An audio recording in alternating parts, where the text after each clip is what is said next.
What's up, everybody? Oh shit, something happened. Hold on. There we go. All right. What's going on, everybody? Anyway, as y'all see, it's a little bit different tonight here, but it's still going to be, normal snake stuff. We're going to start off talking about free handling a cobra. And after we talk about free handling the cobras and stuff, we'll check out some other videos. We're going to do some reactions and talk about, why you shouldn't free handle snakes and stuff like that. So, if you don't mind, those of you that don't know how we do things here, just to give you an idea, we start off, we say a short prayer at the beginning of the stream. After we say the prayer, we go on to usually look at the snakes of the night, or we talk about some things, whatever. I take some time to answer any questions and comments, concerns that you might have, and then we just chat. So anyway, if you don't mind, please smash that like button. You may have to find the like button. You may have to find the like button underneath the chat if you're in the horizontal stream. So if you will, close out the chat and find the thumbs up. Hit that while I say the prayer, guys. So anyway, let us pray. Heavenly Father, tonight we come before you with grateful hearts. We thank you for the gift of life, for another day to breathe, to speak, to connect, and to gather together in your presence. Lord, we do not take this moment for granted. We know that every good thing comes from you, every open door, every blessing, every lesson, every victory, and even every trial has, shaped us into who we are today. God, as this live stream begins, we invite your presence into this space. Fill every home, every room, every phone screen, and every heart watching right now with your peace and power. Let this not just be another broadcast, but let it be a divine appointment, Let people feel your love in a real and personal way. Father, we ask you to calm every anxious mind tonight. There are people listening who are carrying burdens that nobody else knows about. Some are battling fear, some are dealing with depression, some are tired, some are discouraged, some are lonely, some are confused, and some are addicted. And some are even confused about their future. So, Lord, you see them, you know their pain, and you understand every silent tear. We ask you right now to wrap your arms around them and remind them that they are not alone. God, give us strength give strength to the weary, give hope to the discouraged, and give peace to those who are overwhelmed. Replace fear with faith, replace doubt with confidence, and replace heaviness with joy. Lord, we pray for healing, healing in families, healing in marriages, healing in friendships, and healing in minds and bodies. Your word says that by your stripes we are healed, and we stand on that promise today. Touch those who are sick, touch those waiting for answers, touch those who feel broken inside. You are still a miracle working God, and nothing is impossible for you. Father, we also pray for wisdom and direction. So many people are searching for purpose. They are wondering what step to take next. Lord, guide them, open the right doors and close the wrong ones. Protect them from distractions and negativity and anything that would pull them away from your plan for their lives. Help us trust you even when we do not understand the process. God, bless every person supporting this stream. Bless those who give their time, their energy, their encouragement, and their love. Bless every viewer, every subscriber, every supporter, and every silent watcher. Let this community be filled with kindness, unity, and positivity. Remove division and jealousy and hatred and negativity. Let people leave this stream feeling stronger and encouraged and uplifted. Father, help us to walk in love daily. Teach us to forgive quickly, to be patient with one another, and to show compassion in a world that can sometimes feel cold. Help us become lights in dark places. Use our words to heal instead of hurt. Use our actions to inspire instead of discourage. Lord, we surrender our plans to you. We know we cannot do anything without your grace. Lead this live stream from beginning to end, and give every conversation, every word spoken, every interaction, and every moment. Let authenticity, wisdom and joy flow through this platform. We pray for protection over everyone watching tonight. Protect their minds, their health, their families, and their futures. Keep them safe from harm, danger, and evil. Cover them with your peace when life becomes overwhelming. And God, remind us that no matter what we face, you are faithful even in difficult seasons. You are still working even when we cannot see the answer yet. You are moving behind the scenes. Help us remain patient and trust your timing. Father, we thank you for the dreams you placed inside of us. We thank you for the opportunities ahead. And we thank you for the growth, for the breakthroughs, for the healing, and for the new beginnings. Let this be a season of restoration and favor for everyone listening. And as we continue tonight, let joy fill this stream. Let laughter fill this space. Let people connect, encourage one another, and leave feeling refreshed. Most importantly, let your name be glorified through everything that we do. And we love you, Lord. We honor you and we trust you. And please keep the pointy end of these animals as far from my body as possible while we work with them and try to educate the public of their importance tonight. In Jesus' name we pray. Amen. All right, guys. So I'm going to pull this up on my phone so I can see the comments as we go, and then we're going to go ahead and get started. The first video, as you see, is it's actually when Tyler Nolan was bit by a king cobra. It is on Chandler's Wildlife channel. But we're going to watch that, take a look at it, and see what happened. And talk a little bit about it. And now understand, guys, whenever... Yeah, Bits, it is different tonight than normal. Yes, it is. I'm sorry. But we are going to do things a little different tonight. And now, guys, understand that when I do a reaction video or I, show somebody else's content, I have no choice but to pause and interject from time to time.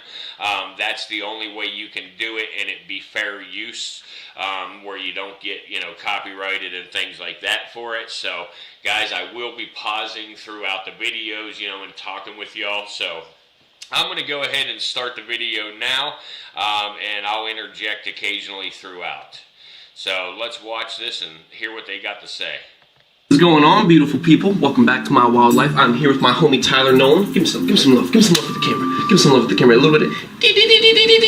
Tyler is one of the strongest bodied mother lovers on the planet. This dude took a bite from a king cobra and survived.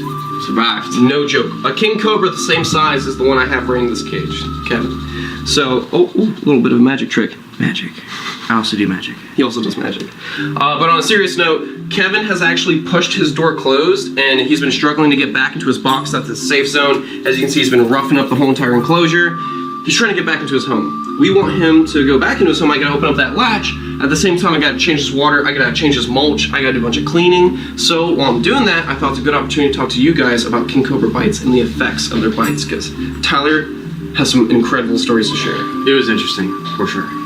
Let's get into it. Let's go deep. Let's dive. So what I'm gonna do is unlock this. I'm going to get a can right over here. When we're ready to put Kevin in the can so we can work on his enclosure, you stay right there. I'm gonna grab this hook because we might need it in a second. So we got the box right there. We're gonna have to slide the door open. He's not gonna be too happy because, as you can see, he's been going under the box. He's been roughing up around the sides of the box. He's pissed. Pissed that he can't get inside his safe zone. That's his 100%. It's the safe zone. He already knows what's going on. I thought that was ground, but it was a truck outside driving by. Yes. There he is. There we go. There's Kevin. the Malaysian king cobra. Keep your distance because he will fly out of that cage. I'm gonna leave the box open, so when we're ready, he can go back inside his box. What I'm gonna do is I'm gonna bring him out, and then I'm gonna hand him off to you. Yeah, actually, Jonathan made a comment here where he said that he played with a snake in blue with stormy weather and should have never done that on that day. I agree with you, Jonathan.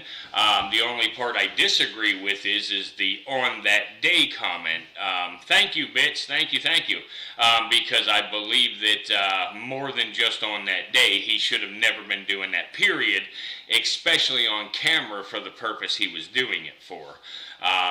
These things are not about clout, they're not about clicks and views, Yes, it's fine to use them on your channel to get clicks and views, but not by promoting danger and stuff. Okay? As you can see, Kevin is aware of what's going on. He's not playing any games. Big boy. And now y'all just saw him pull that king cobra out of that cage. Yes, he's using a hook and he is tailing it right now. He did pull that cobra out of the cage appropriately with the appropriate tools. Everything he has done up to this point, I think he is spot on with safety precautions and doing it the correct way. Now, I do want to say right from the start, these boys that we're looking at right now on this channel that we're watching, these guys are very good keepers. I think they are great keepers, great venomous keepers. They have, great enclosures, much better setups than I have. All that is on point. They take great care, great feeding schedules. Everything is perfect except for the free handling for views. This is Kevin. There you go. So right here, he just, in a second, went from appropriate to now showing off for the camera. And, he's just asking for trouble. And sure, at this point in time in this video, he hasn't been bit yet. However, later in Chandler's life, he does get bit. There's Kevin, the Malaysian king cobra. He is a 14-foot plus beast, taking down large Burmese pythons as meals. Everybody please So, smash that like button. Tyler, You have to close the you were chat handling an by Indonesian thumbs king cobra, right? Yeah, the one that I was handling. Oh, he's going straight to the box. Look, he went straight to the box.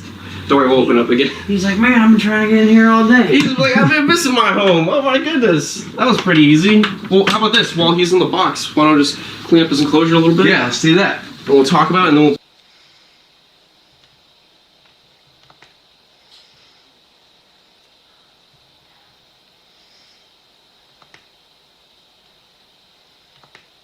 Is Kevin. Here we go. There's Kevin, the Malaysian king cobra. He is a 14-foot plus beast, taking down large Burmese pythons as meals. So, Tyler, you were handling an Indonesian king cobra, right? Yeah, the one that I was handling. He's going straight to the box. Look, he went straight to the box. Don't worry, we'll open up again. He's like, man, I've been trying to get in here all day. He's like, I've been missing my home. Oh my goodness. That was pretty easy. Well, how about this? While he's in the box, why don't I just clean up his enclosure a little bit? Yeah, let's do that. And we'll talk about it, and then we'll put him back in. We'll take him out and put him back in. Yeah, I'll put him back in for sure.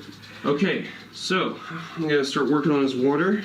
Dude, tell me about it. You were... It was crazy, man. How long ago is it? It's been like a year and a half? It's been 2 years since I was bit. I got bit November 7th, 2000, what are we in, 19, 18, 17? Yeah, 2017, I think it was when I was bit. It was whatever year Donald Trump was elected, because I got bit on election day. Now, and I'm honestly thankful I got bit on election day, because like the last thing that we needed was another like stupid Florida man does this, you know what I mean?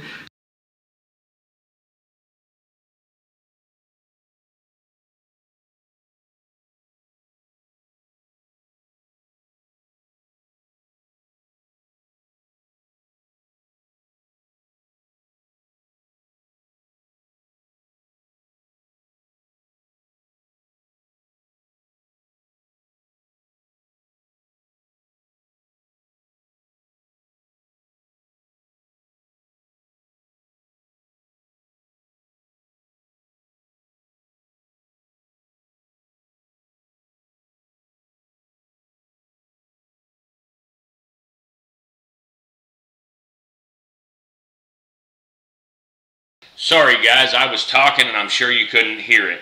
But anyway, I was saying he just said, about how he was bitten on election day, and he's glad it was election day because, otherwise it would have been in the news and everything about a stupid Florida man got bit by a king cobra doing something stupid. Well, that's very true, and that's one of the big reasons I'm against free handling on camera is because, every time somebody does something like that and they get bit, it makes the media and stuff like that. Now they're trying to pass more legislation and more rules and stuff, that make it more difficult for guys like myself or even other guys, or guys just like those two, from keeping these animals, from working with these animals, and contributing to conservation and teaching people how to, safely exist around these creatures.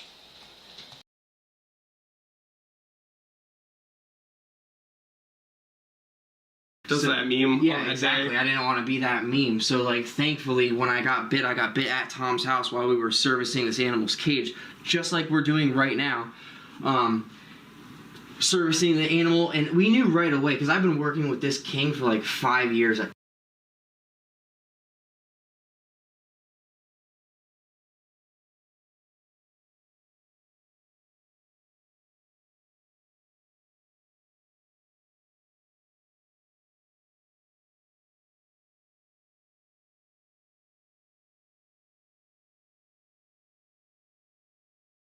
At this point, and I knew that, I got to Tom's house and Will had just left Tom's. Ryan Martinez was with me. So we've all worked with a snake before, and, I was told that he was just in a bad mood that day. Or she, I forget what his name was. Just like Kevin today. Yeah. Well, Kevin was honestly not really in a bad, he wasn't too bad. mood. Yeah. He just want to go home. Yeah. So Kevin was honestly pretty good. So, dude, the snake was in shed. His eyes were opaque. Oh. Yeah, dude. It was just the weather. Talk to the people about it. The opaque eyes. Yeah. They're basically blind. Yeah, and dude. they're pissed. Their vision is Guys, way if I lower leave the than it microphone normally would be. unmuted, can you still hear me okay? And can you hear the audio of the video okay when I leave the microphone unmuted and let this play at the same time? There's a bunch of things that day that were not right. The snakes are kept outside in an air-conditioned portable, and it was about to rain. Okay, great, a really Katie. heavy thunderstorm in, and so the barometric pressure was all off. And you know how it is, dude. Yeah. Animals. I don't know if anybody else has noticed. Yeah, dude. If you guys have reptiles at home, you notice when it's rainy outside or thunderstorms are rolling in. Notice how your animal acts. They act totally different. Yeah. They're This is 100% true and correct. Whenever there is thunderstorms, whenever the weather is bad, rainy and stuff, the animals do act completely different. Some of you have seen it during my live streams whenever we have a full moon or something like that. When we've got a full moon or something, my snakes act a whole lot more crazy and, harder to work with. They don't want to stay on the hook. You can't tube them worth a damn. They're trying to run and all of that stuff. So, this is very true. And also, along with that, whenever you are trying to breed many species of snake, you actually want to pair those animals up while there's a thunderstorm or the barometric pressure is low, because a lot of these animals breed during the rainy seasons in their natural habitats. On edge. It's crazy. Even my birds, when it's raining outside, my birds know. My birds get into a weird mood. Yeah. So it was one of those days. But we were like, yo, whatever, let's, take him out, clean the cage anyways, getting him in the trash can, doing how you were just holding Kevin. Handling the king cobra. Yeah, just holding. You do it. Dude, a snake that's... And yes, Sue, I agree with you. There is a lot of excuses there. And again, I want it to be very clear. I'm not talking crap about these guys because they are great keepers of these animals. I just disagree with that portion of things that they do. Size, people don't understand that, a lot of the times, you can't use a snake hook with a snake that big. Sometimes this is dangerous to use with a king that size. It sucked, dude, because I remember when it happened, man. I was holding the cobra and I saw his head turning around, and normally they stay fixed out in front of him, and I just knew it. I was Came like, down like oh a hammer. man, dude, like a hammer, man. And how about the bite when you bit down? They have a lot of muscles. Yeah. And they're designed to grab snakes and hold on. So Thankfully, I was pulling away at the same time, and I have a video of it also. And that you guys are going to be able to see on his channel. Yeah, when I hit 100,000 subscribers, I just started my YouTube channel. When I hit 100K, I'm like halfway there. I'm going to put out a video, and I'm going to release a little bit of that video's information. Because like I said before, I got bit on election day, and we called my lawyer and made sure we called the hospital right away. Where you're like, yo, we do not want this getting out to the media at all. I've had Discovery Channel hit me up. I've had Animal Planet hit me up. I've had a bunch of channels hit me up, offer me money for this video, and I said no because I. Hey Solo, thanks for coming in. Guys, for anybody that doesn't know it yet, I have been each stream telling people that there's a pair of snakes that I want to purchase. It's $1,000 for the pair of snakes. I'm willing to come $500 out of pocket if we can raise the other $500. We actually need to raise. I put it wrong in my goal that I set. We still need to raise $420 to hit our goal. So I do put a goal up there throughout the stream, if anybody can, and wants to, great. If not, that's fine too. The like button is plenty. We really appreciate it. We appreciate you watching, but I do want to let you know what the reason for the goal is. I want to do it on our terms, not give it to some big producer to have them.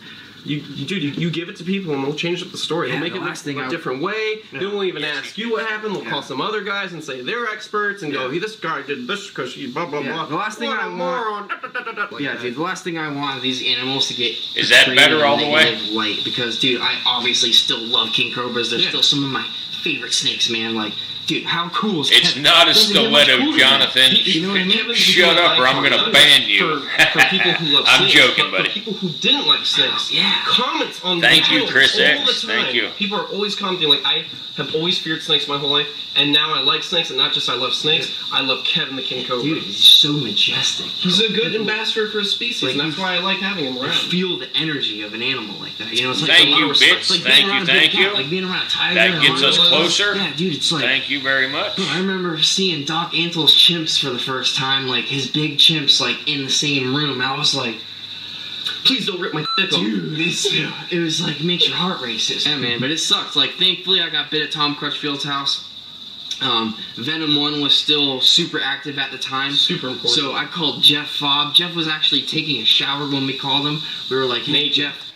Bits, I want to change your name to Bitus, like a gaboon viper. I just want to put an I after the T. Super naked. Called Jeff and be like, hey, Jeff, Tyler just got bit by a cobra, by a king. We're rushing to, I think it was Homestead Hospital, was the first hospital we went to.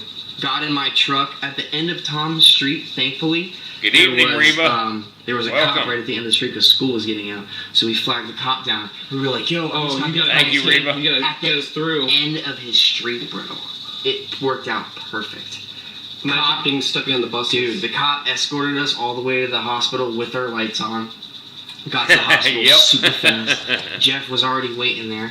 I already had 12 vials of anti-venom. I got intubated within 15 minutes of being at the hospital. I'm giving Chandler some pictures to show you guys. Yeah, we're going to be putting them right now, look. So, yeah, guys, so take a look at this shit, and after experiencing something like this, unfortunately, the guy still does exactly what caused this. I understand that if that's your primary income source, having to make a little bit of money, but is it worth this? Because this bite right here probably costed him $750,000 or better. You can see, like, I'm completely intubated. I'm on life support right now. They put a breathing tube down me. This, that, and the other thing. I was in pretty much a coma for a few days, the first few days.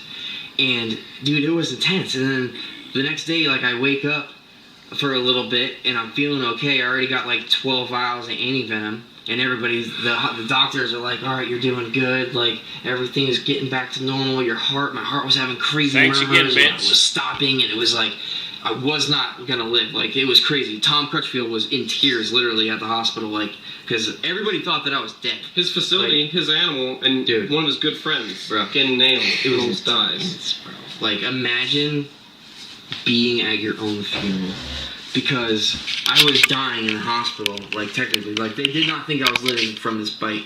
And I had people, like my family members and my friends, and like, dude, a lot of people came to the hospital and they got next to my bed and they were like, you know, saying their goodbyes and like showing me pictures and stuff and like, just like saying that. Dude, it was the most mind-blowing experience. Speaking of mind-blowing, dude, gives me chills. I need you to share the story about you astral projecting. Yeah, and that's you what I'm hearing, getting. and hearing Yeah. what Jeff said. Dude, like when they intubated me, like I was dying. And they had to put me out. They had to intubate. Yeah, John, that's something after talking with you that what's up, Christy Strom? What's up? Good to see you. But that is something we are going to do, John. We are actually going to make a video showing the effects.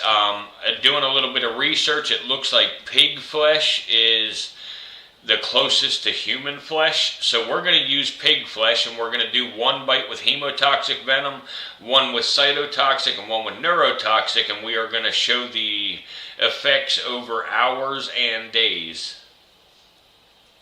They had to put me out under, they used like ketamine or something like that.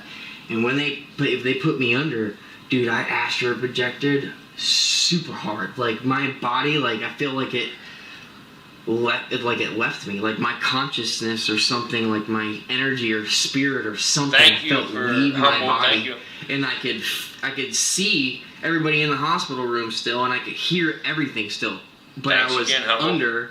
Everything was black, and I was like I was in this other world. It was really crazy, and then I was under for a long time, and then maybe like 2 days later, a day or two, something like that. I don't remember the time because I don't remember. Yeah, you know what I mean? Like, you were pumped full of venom from a King Cobra. Right, but I was in like this coma state, so I don't really remember how long that actually was. I would have to ask my parents or something. But I woke up a couple days later because I could hear the doctor telling my family, the doctor was specifically telling my father, if he doesn't wake up, the swelling in my arm was getting so bad from the venom, it was getting up to here. So they were going to have to do a flessiotomy on my arm. Which I don't know if you guys know this or not, but when you have rattlesnake bites and stuff like that, or any kind of bite that you got really bad swelling of your limbs, they do this. Now, guys, I'm gonna interject here, and I'm gonna show you guys what a fasciotomy is.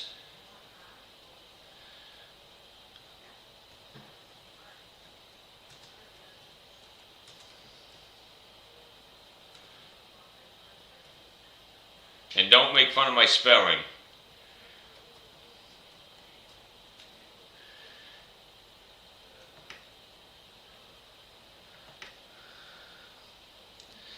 So what you're seeing right here, this is a fasciotomy, where the swelling is so severe that they actually make relief cuts in the skin, you know, to relieve the pressure.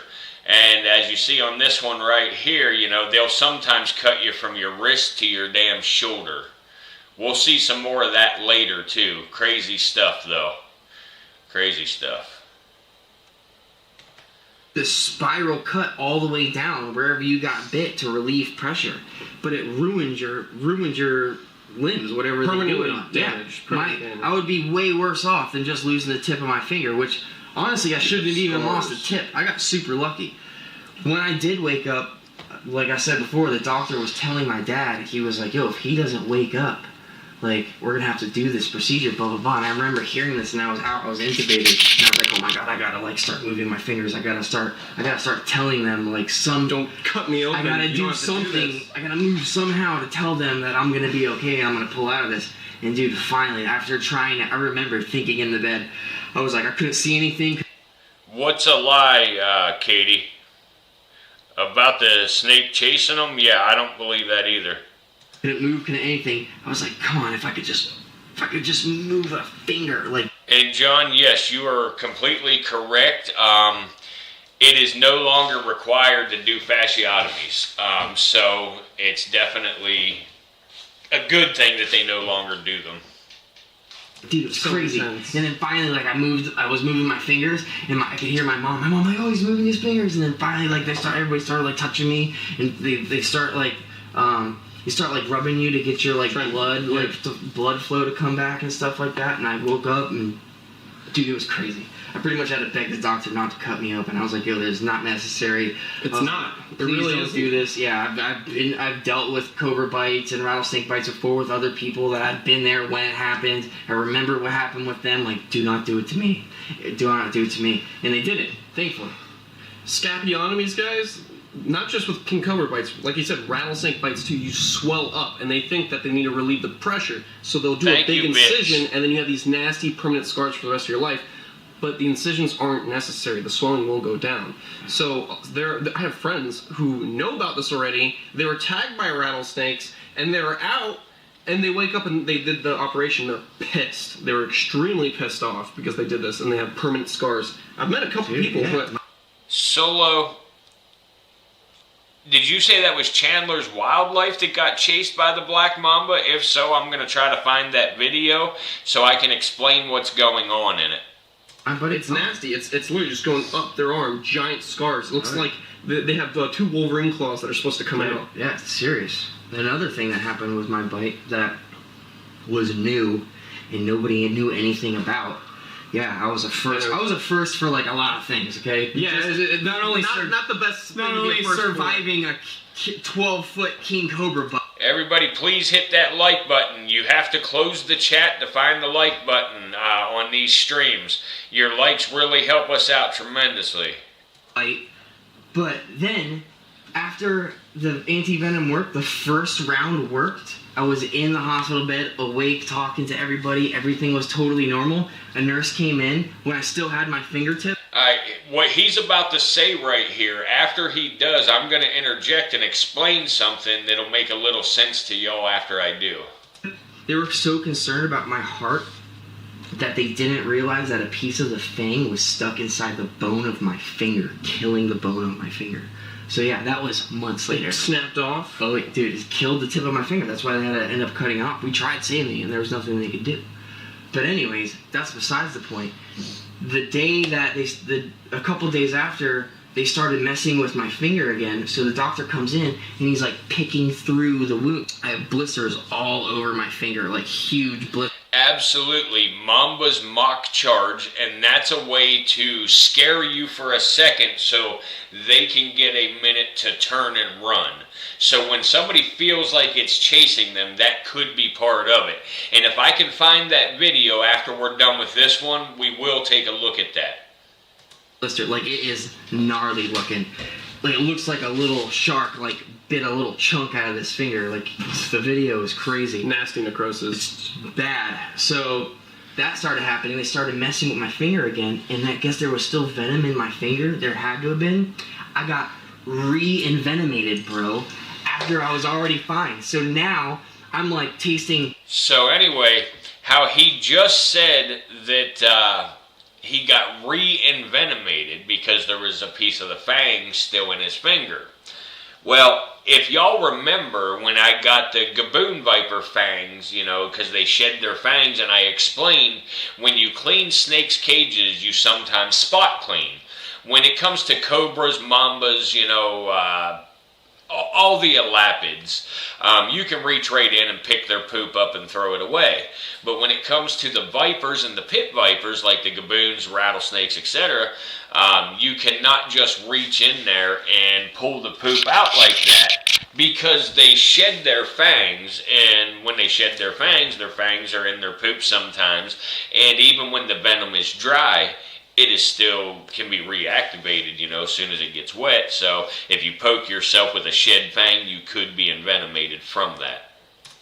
When you get bit by a venomous snake, it's like you put a bunch of pennies in your mouth. Like you just get this like. Yeah, Jimmy, he was bit by a king cobra. I don't know if any of y'all have ever had an IV, but when you're in the hospital and you have an IV, they flush your IV with saline to clean out the lines. You taste it right away. As soon as they flush your lines, you just taste this like saline saltwater solution. You taste it immediately. Same thing with a venomous snake. When you get bit by a venomous snake, you taste copper, you taste the venom immediately. I remember being around. And what he just said there is 100% true as well. Soon as you get bit by that animal, example, a timber rattlesnake, when a timber rattlesnake bites you, you feel like you was hit with a baseball bat with a nail through it dipped in shit. It hurts bad, like literally feels like you were hit with a baseball bat. Then it starts burning really bad, and next thing you know, you feel like you've just got a mouthful of copper pipe or pennies or something. It's just really metallic taste in your mouth. Albert got bit while I was there, and he was like, Albert Killian, legendary snake handler. Albert was like, I saw Albert get bit by a monocle right in front of me. He's like, oh yeah, that one was a good one. Just like tasted it, bro. I was like, yo, you're out of your mind, dude. Let's not forget to mention Albert Killian is basically immune to many different species of snake bites because he's taken on so many bites over the years that his blood is. It is primarily neurotoxic, John, but it can have some cytotoxic components. Basically, the reason Tyler lost his finger was from secondary infection, I believe. Is somewhat immune to snake bites, like Elapidae, like cobras and crates. Serious. Like Bill Haas, he was the same way, and he actually transfused his blood with people who got bit by venomous snakes, like rattlers. I heard a story the other day. Transfuses blood with people to save their lives. Yeah, serious. Those are the legends that we look up to, and that's why we continue to do what we do. You getting bit by a king cobra nearly dying, and you're still here in my room wanting to handle Kevin. Yeah. That's why I like this guy. I love him. But anyway, so I got re-envenomated, and they were gonna, I was like, oh my god, I'm like, I taste it. They're like, oh, you taste what? I'm like, the copper. Like, I taste venom again. And they're like, oh, that's just probably a side effect, blah, blah, blah, this, that, and the other thing. And then I started, like, the first thing that goes paralyzed is your tongue. So, like, my speech, you know, and your eyes get really heavy. So, like, my eyes started getting really heavy again. And it felt like I just got back to the hospital days before. And, like, I was getting envenomized again, dude. So they were going to they were like, oh, we need to put you in an emergency CAT scan room. We're going to scan your brain, blah, blah, blah. Something's happening. I'm like, no, dude. No, it's I was like, venom. if you put me in a CAT scan room, I'm not going to leave it. I'm going to die, dude. I had to call Jeff, be like, yo, Jeff, they're trying to give me a CAT scan. I'm having venom symptoms again. Dude, I need more anti-venom. And they had to airlift more anti-venom from the a hospital in North Carolina, airlift it down to Homestead, and I had to get another, like, I think Everybody, please hit that like button. You have to close the chat to find it on this type of stream if you're on a mobile device. total I got 28 vials of anti-venom for this bite. Yeah. Look it up. Look how much. That's a lot of anti-venom because I had 32 with the timber rattlesnake bite. Look how much a vial of king cobra venom, anti-venom costs, and do the math on that.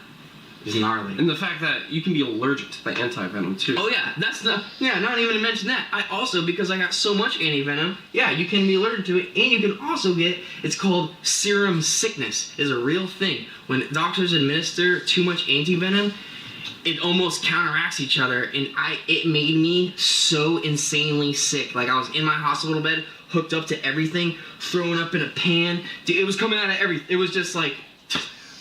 He was about to say that, yeah. It sucked, bro. Fastlane, these guys just simply need to use their tools rather than worrying so much about their views. Glad you're here, man. Dude, I'm really glad you're here. Same, bro. Same. But yeah, it was crazy. So with that said, let's clean this cage. Yeah, let's clean this cage. Yes, Zigzag. He was on that tattoo show on TV before, and he has a YouTube channel. It's Tyler Nolan Tattoos. Yeah. And I'm sure lots of you guys are commenting out there like, oh, yeah, Chandler, you should be careful, blah, blah, blah. Yeah, you don't think being friends with Tyler, I understand that. Not even just me, though. I'm friends with a lot of people who have been nailed by animals. Gators, crocs, snakes. Everything. Everything with a mouth bites. Everything. I could bite. Your cute little dog, guess what? It bites. It can get you if it wants to. Yeah, so for all the people out there that are always worried about me getting tagged, or maybe if they're worried about you getting tagged on your channel, we understand the risk. We love these animals. If we What's didn't up, care Brandon? enough about these animals and we got bit the first time, we would have stopped if we weren't real, all right? But we're the real deal. We care about these animals. We've been doing this since we were little kids. Tyler, 30 or 31? 31. 31 years old. He's grown up in Florida. He loves indigo snakes, rattlesnakes, gators. He's a Florida boy. I was born in Florida. Same thing. Going out catching snakes, catching gators when I was a minor, doing all kinds of crazy stuff growing up. I never did that either. Never did, never did that. But what we're trying to say is we love these animals so much that we're willing to take the risk. Yep. And we're going to keep doing it. Yeah, man, I got 9 more fingers. Yeah, he has plenty. You know what I mean? Why do you need 10? I still tattoo. You have half of it? Yeah, go check out my Instagram. That was the craziest Look, part. I tattoo for a living. Keep in mind, boom, with this hand. That was the craziest part. When I found out you got bit, and it was on his index finger. Bye-bye and career. Dominant hand for tattooing, dominant hand for writing, brushing your teeth, wiping your butt. Everything. And that's what I put on the line. Yeah, anti-venom for just crowfab for our native pit viper species is anywhere from, $3,000 up to like $7,000 a vial. It's ridiculously priced. But then what they're just saying here, I got 9 more fingers, ha ha ha, it's fucking a dumb reaction, guys. Again, I got respect for how they keep their animals and care for them, but some of the free handling and then their reaction to this is ridiculous for on stream like this. Yeah. It makes you think about it. I should get rid of my animals because why would I risk that? Because if I lose my hand, I lose my livelihood, but I can't imagine. I've always had snakes. I always will have snakes. I always have birds. Like, that's just like who I am. This is the true test of passion. I tell my mom. My mom calls me every morning. I hope you are safe today. Don't play with any snakes, blah, blah, blah. As soon as my mom knows I'm hanging out with Chandler or hanging out with Will or anybody else or going to Tom. Exactly, Jonathan. I agree with you. They are influencers. Accepting the risk is bullshit. You are absolutely correct. They are not the only ones damaged by a snake bite because they chose to free handle for views.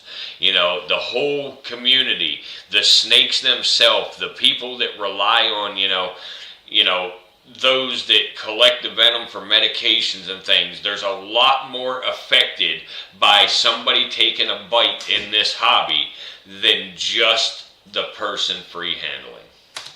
Yeah. She calls me and she's like, please be careful. My mom doesn't even watch my videos. No, she can't. My mom, she can't watch my videos. My mom's my biggest fan. Exactly. Use the damn correct tools. Hey, thanks again, Bits. Thank you. But she won't watch anything. Right. Alright, let's do this game. Exactly, Zigzag. I'm sorry to pause again, guys, but exactly. That's what I've already said with my channel here. I've been doing this for about almost 9 months now on here, and I've only got like 8,000 subscribers or something. I could be a whole lot farther ahead if I would just free handle my animals on camera, but that's not my mission here, So, again, for me, sure, I'd like to make money enough to feed my snakes and care for my snakes, but it's not about making me a bunch of money and stuff, So I'm not going to take those risks. I care about the community, I care about the animals, and I want to show the proper way and give a proper education about them. Alright, let's do it. Let's do this. Everybody, please smash that like button for us. We really need your likes, guys. A little spicy meatball, as you know. We need your likes because exactly what I was just saying, it takes a whole lot more for us to grow as a channel than it does these guys that are free handling. Alright guys, we just finished cleaning, surfacing the cage, cleaned out all the poop, fresh water. Now what's going to happen is I'm going to unlock this little box right here. There we go. And here's the thing. Tyler, licensed individual, has had his Venomous permit way longer than I've been alive. And I'm going to let him take Kevin out and put him back in the cage. I'm going to put the box back in the cage while he handles Kevin. I want Tyler to get back into the game. He's been handling a couple king cobras here and there. Since the bite. Since the bite? Yeah, actually, the first time I handled a king after my bite was Kevin. And it was awesome. Thank you, Bits. You know, you do your thing. I'm going to be right over here.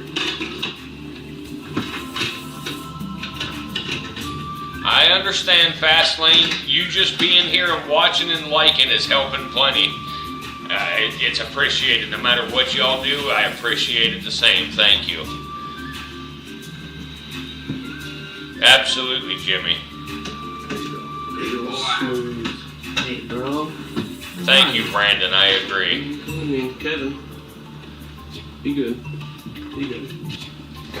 Now, there are people who are under the false impression that Kevin is tame, Kevin is a Venomoid, Kevin is this, Kevin is that.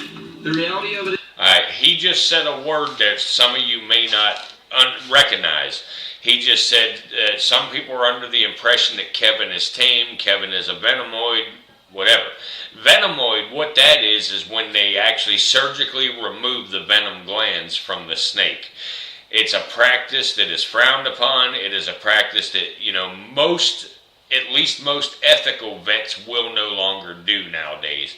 Because the venom in these animals is not simply about subduing their prey. It's not, simply about defense. Their venom also starts the digestion process of these animals or their prey items before they actually swallow it.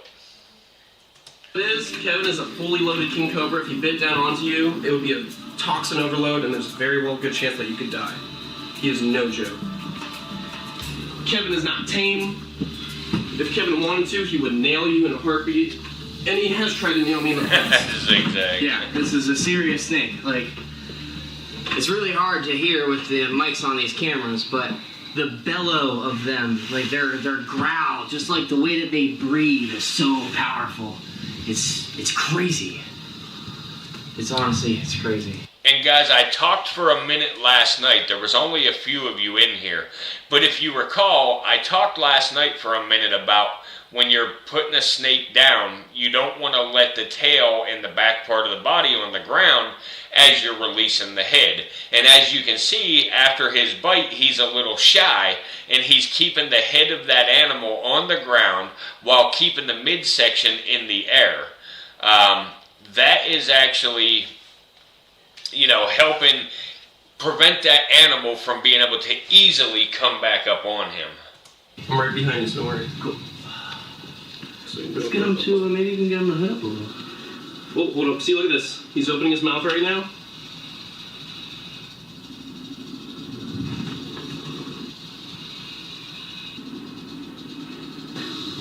See, like what you just saw there was absolutely no scientific value. There was nothing more than trying to appeal to, I guess, the fear factor, or the entertainment side of things, And again, when it comes to animals, not even just venomous snakes, I don't think that it should be purely entertainment.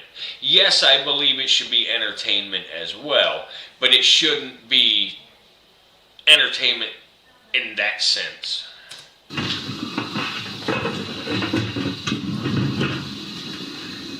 surprised he hasn't tried to poop on your carpet. What's up, He doesn't Jason? do it. As long as you're smooth with him, he doesn't defecate on you. I've had a bunch of kings in the past that What's they're up, like Caribou? helicopter shitters. You take Everybody, them out and please there's, smash that like button. helicopter poop. Yeah, he would too, but dude, you see the way Somebody I handle got him? blocked. I'm smooth with him. I try not to upset him. And for the most part, he never tries to poop on me. Yeah, He tries to bite me, though. Yeah.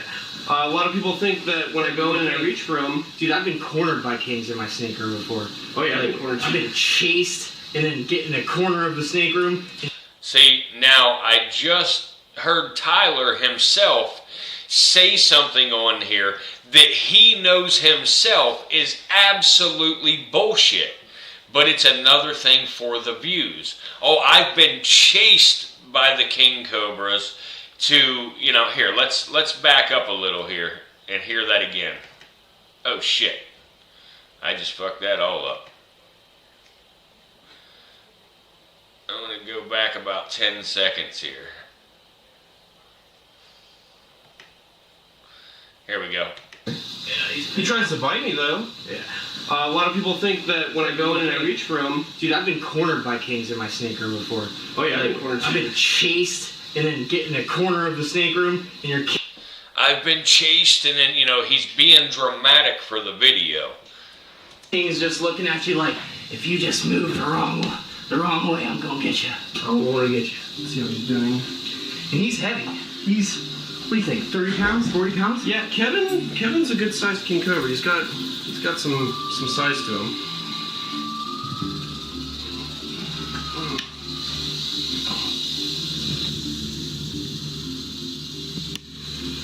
But like I've said, people are under the false impression that this king cobra is tame, but the reality of it is, it's the way we work with this animal to get him to relax.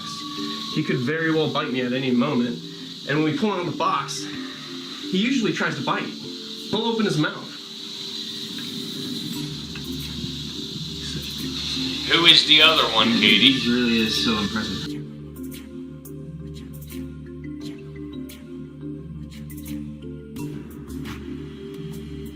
Wow, bitch, thanks again. Thank you. Go back. I think we're down to about 380 now, something like that. This thing is, man. Awesome, you guys, you're great, bits. Thank you. I will Yeah. see you in a few bits. Like that. So like Glad we're safe. Jimmy, you're right. Still They're alive. crazy. Right? Dude, I just appreciate people like you. You know, you, the older generation of snake handlers.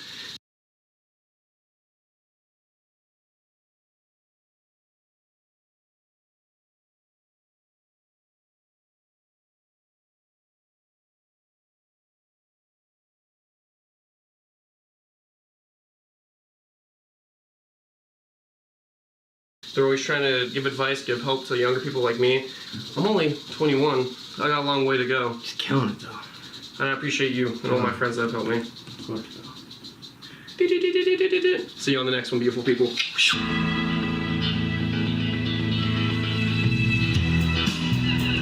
So what I was saying there when I was muted, I was saying Jason or somebody said, no, it wasn't Jason. Somebody said, you know, about them boys are crazy. Jimmy said it. I said, you know, I need to say it again. You know, these guys take great care of their animals. Great enclosures, great feeding routines, all that stuff, everything. So yes, they're crazy, and they're also fucking smart, but they're also fucking stupid at the same time. You know, like, if they would cut out the free handling and cut out the fear, you know, the fear stuff like, oh, it chased me and cornered me, you know, and stuff, I would respect and love their content. Now, somebody said about the mamba chasing Chandler, so let's see if we can find that real quick here.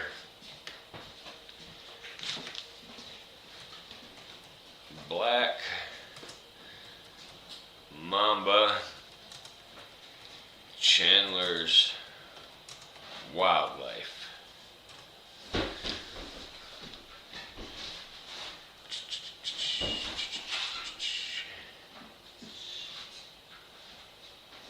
Let's see here. Cheesy Cheetah, how are you? Swimming with Batman? Yeah. Let's try to find that mamba one quick.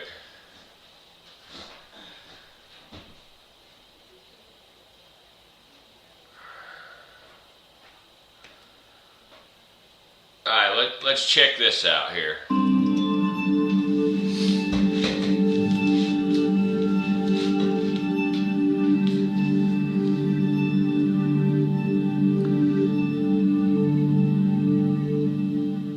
So sick I didn't eat for 3 days. Oh, and shit. there's no way I was gonna go clean the mamba cage feeling Bobby like that. Joe? So now I'm feeling good. Alright, hang on.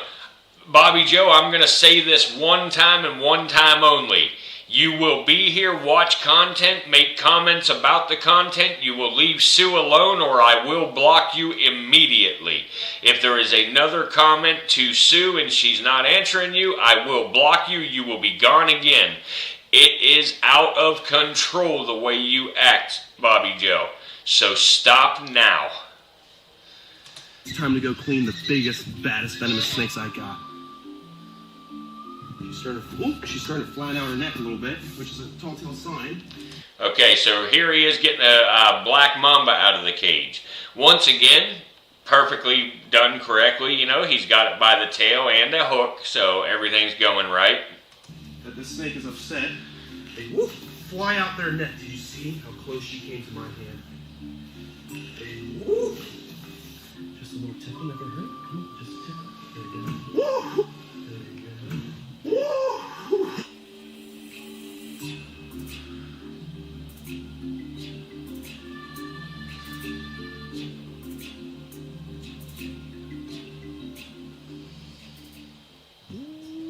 Some food, little pocket, a little bit of chicken leg. Let's see. They are absolutely more scared of you than you are them. What's up all the way? What? What is going on, my beautiful people?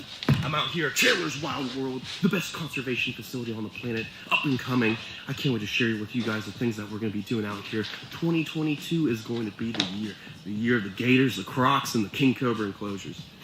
I think I should stop at the mall. Cheesy Cheetah, yes, I agree with you. Vision enclosures are overpriced. You know, they look nice, but they have ledges the snakes can hide on. There's lots of flaws with vision cages that I do not like.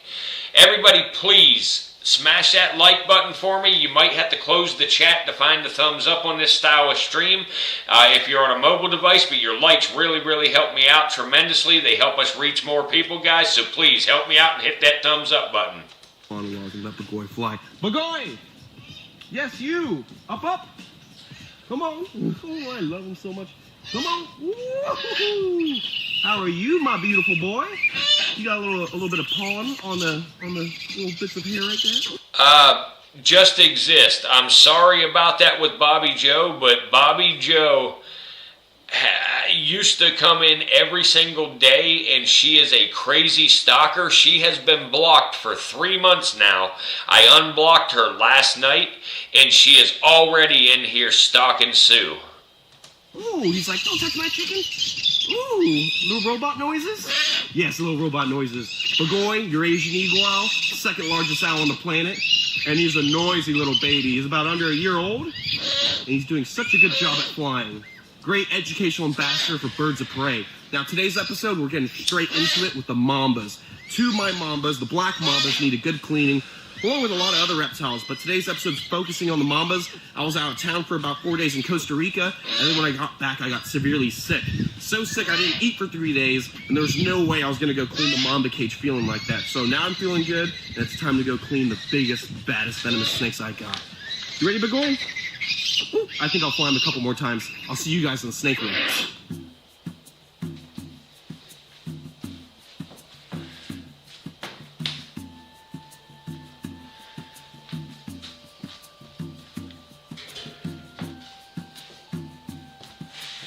Yeah, I believe you're correct. I think that is the pond they swam with the rattlesnakes in, and we'll check that out and react to it in just a bit as well.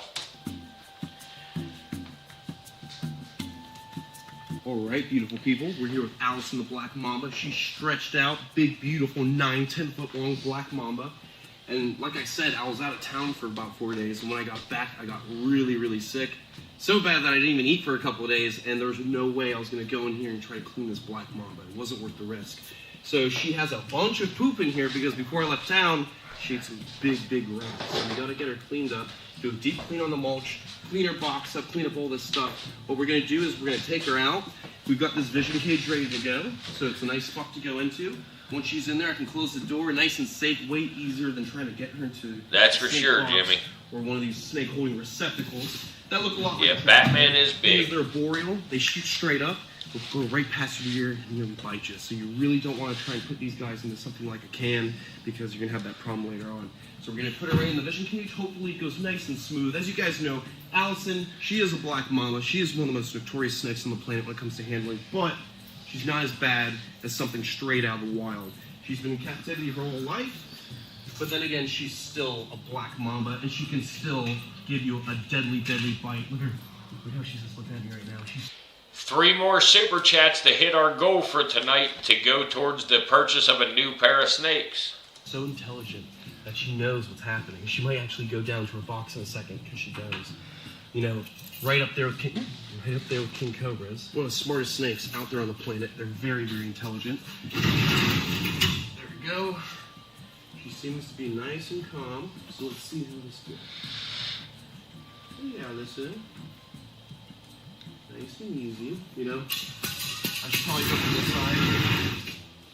So I got her tail right here. And get her moving. Okay, she's on the move. Alright, she's right there. And now, guys, he's going through all this trouble here.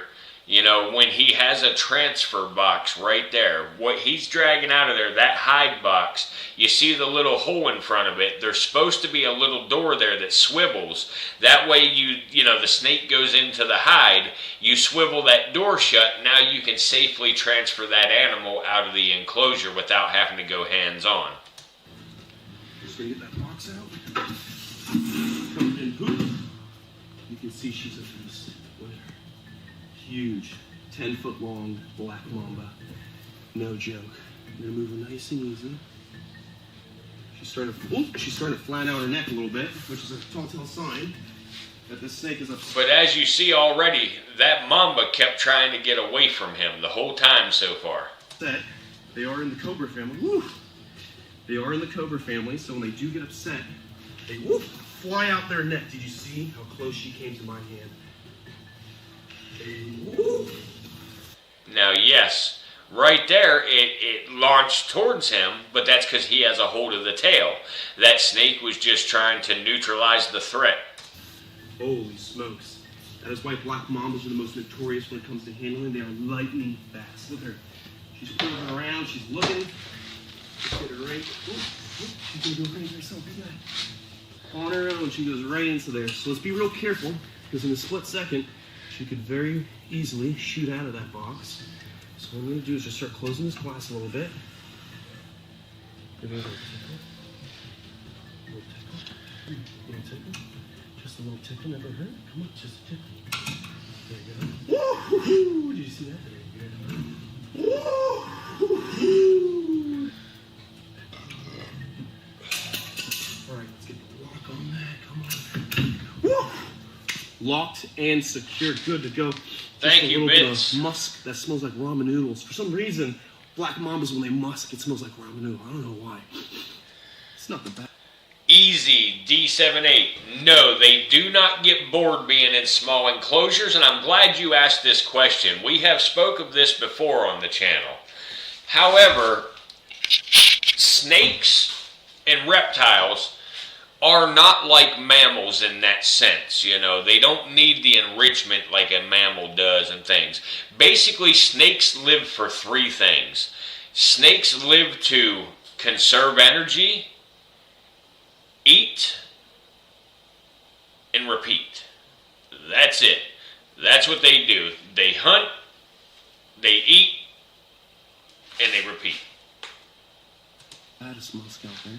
Anyways, nice. And actually, in a smaller enclosure and a smaller hide box, example, if you put a snake in an enclosure, you know, and give them a hide, and it's a real big hide, they're not going to like it. Basically, a snake wants to be able to touch the sides of whatever they're hiding under to feel the most secure. Nice and secure. We're good to go. Did you see how close she came to my hand when she shot around?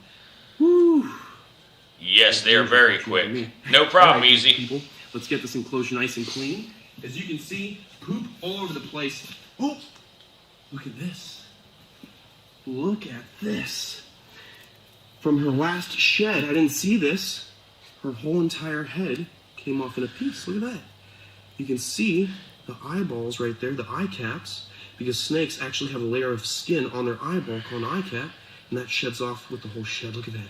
So that's the head. Jonathan, Sue don't have that thin a skin. Too cool. Holy smokes. Let's keep that for a fan in the future when we get some guests. Put that right here for now. Let's get right into the pick of it. Let me get my can, and let's grab these spicy meatballs. Oh, mamma mia. Nothing better than ramen noodle. Just reminds me of being broke in college. I love it. All right, throw all that poop in there. You know what? I'm gonna do a deep clean. I'm gonna get a scoop out all this mulch. We're gonna put a whole bag of fresh mulch in there. Good for humidity, good for the snake. I'll see you guys in a split. All right, so we got the poop. We're getting it all out of there. Make sure we get some nice fresh mulch in here. Get some fresh water for her, so she has a nice clean environment to be in. You know, this is a nice spacey enclosure for her, but as soon as we move into the new improved serpentarium, she's gonna have a much bigger setup. And eventually, her future boyfriend, Kobe Dinkelman, in here is gonna be paired up with her. So we'll have a nice big pair of black mamas together. It's gonna be awesome. 2022 is gonna be the year of big king cobra enclosures, big mamba enclosures, big crocodiles and alligators. It's gonna be dreams coming true. I can't wait to share that with you guys. Now, what I'm gonna do is just get everything out of here, get it nice and clean. I got some fresh bags of mulch right there. No. Steve Irwin, I like Steve Irwin. I think Steve Irwin did a real good thing. And the same thing, he did do some free handling and stuff, but I understand the free handling a little bit more in the wild when you're chasing down, a snake and grabbing it, and stuff like that. But now whenever you are taking multiple takes, to record a video, for the fear factor and stuff is the bigger issue. And yeah, we'll leave it at that for now. Float cypress mulch we're going to be using. Nice and easy. All right, beautiful people. We got the enclosure nice and cleaned up. So let's just move everything to the side so it's a bit easy to put her back inside the enclosure. We did have to film. And yes, Dingo Dinkelman, rest in peace. Dingo was probably, I would say, one of the best. And Dingo did not do much free handling himself. A little bit for Dingo Dinkelman's channel in between cleaning. So go check out Dingo Dinkelman's channel for his new series called Reptile Royalty. So go check that out. She's a little bit more feisty now because obviously we don't take her out too much when cleaning. So taking her out a third time, handling her a third time got her a little riled up. But she should be fine. But we gotta be careful. She's very biting in that little scene. Definitely check out Dingo Dinkelman's channel and see that episode coming out. Alright, so let's see. Oh yeah, she's defensive right now. She is not having it. So let's try and be very careful because she has already come very close today. With her anybody that's here, make sure you smash that like button, guys. Your likes are super important. And the little emojis on the side there, they help as well. Just keep banging them. Look, she's puffing up her neck right now. She's cracking her mouth. She is not. Ooh, she's hissing too. She's not happy. She is so fast, it's not even funny. Try and get her out nice and smooth.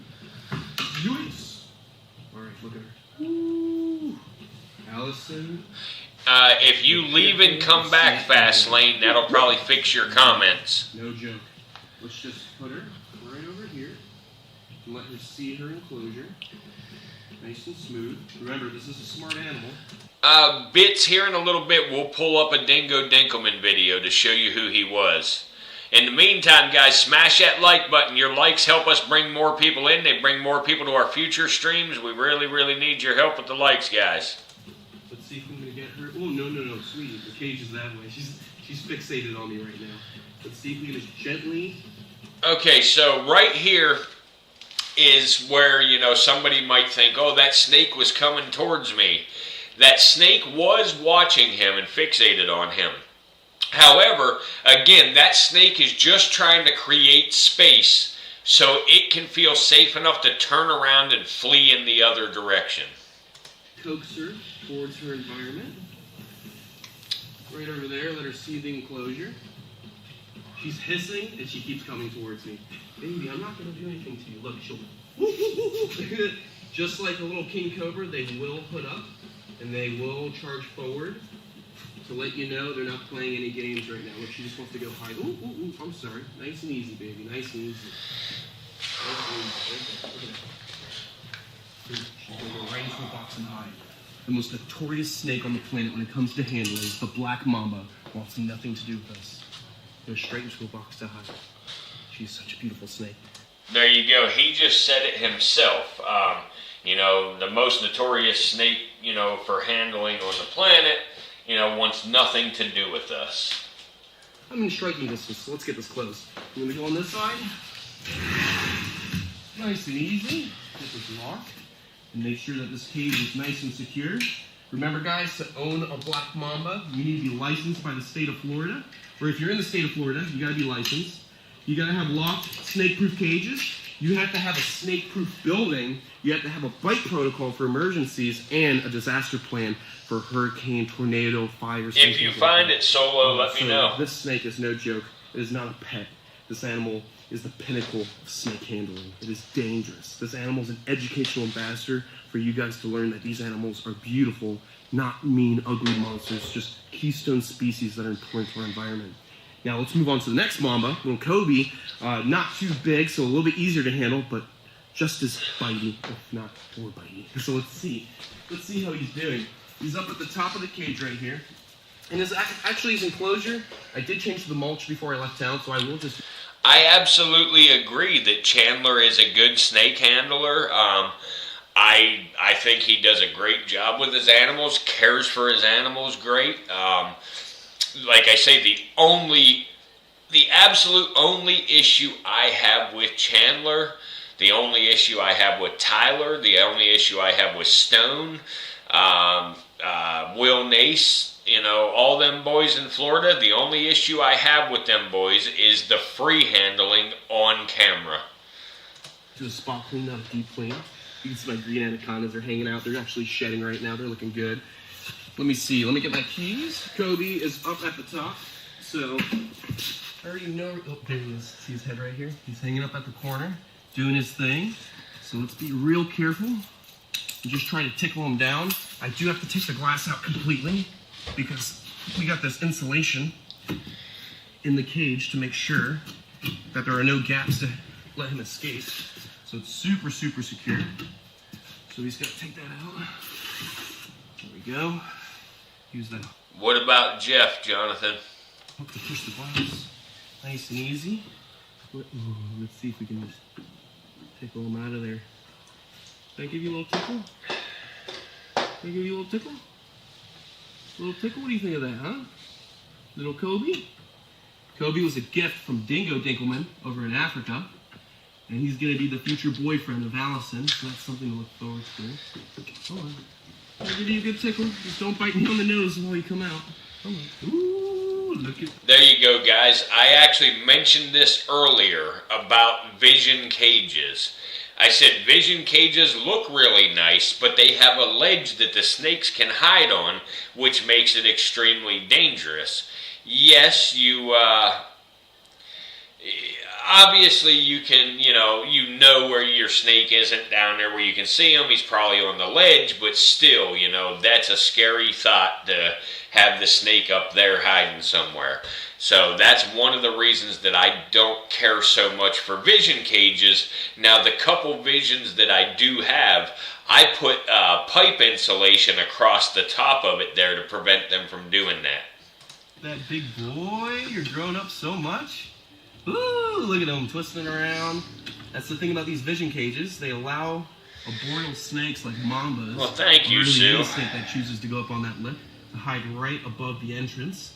So it's always good to use like a little mirror. Yeah, they to see where did. the snake's We at. watched Tyler's bite earlier, So Megadeth. aware that these snakes can hide right there at the lip, especially these arboreal snakes that like to climb. All right, there we go. That should be good. Now he just wedged himself. His head's way on the other side. Come on, come on. Tickle, tickle. Ooh, see that flash right there? Showing us that he's a little upset. That's why they call them black mambas, not the pigment of the scales, but the pigment on the inside of the mouth when they're upset. Flashing that big black mouth. Come on. We gotta get you out of there, dude. Tail a little more. Come on. You are such a crazy little noodle. Nice and easy. Ooh, you just bit yourself, buddy. Watch out, watch out. Ooh, ooh. Okay, here we go. Here we go. Now watch out. Just back up a little bit. I got you, Jimmy. Towards me now. Nice and easy. Tickle that tail some more. Oh, right back on the lip. I don't think so. I don't think so, buddy. There we go. There we go. Little Kobe Dinkelman, the black mamba. Look how thick he's gotten. Grown like a little weed.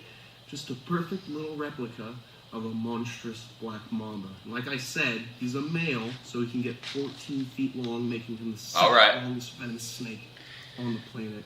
The most notorious for handling wood. That was Casper, Sue. Yep, that was Casper. Beautiful whites and grays. And his cute little eyes. Look at him. He's such a cute little guy. I love him. I want to give you a kiss, but you're probably going to bite me and kill me. So let's put him right into there. Because the last thing he wants to do is bite me. He just wants to be left alone. Come on, right into the enclosure. Nice and easy.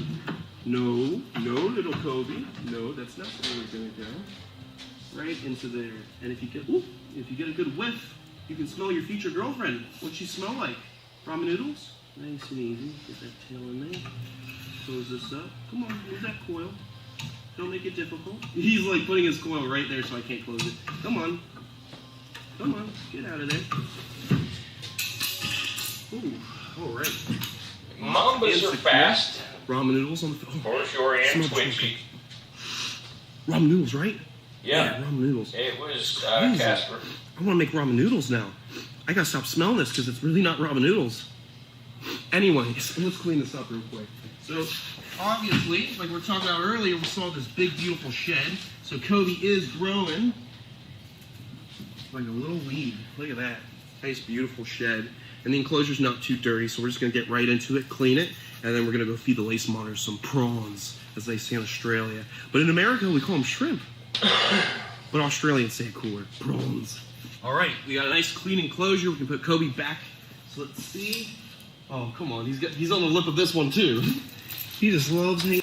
Don, no, we're not going to be feeding those snakes tonight. We're watching some other people's stuff tonight. On those lips. Oh, there he is. Right there. Hello, Kobe. Don't try any mischief with me, boy. Oh, I know what you have to. All right, let's see. There we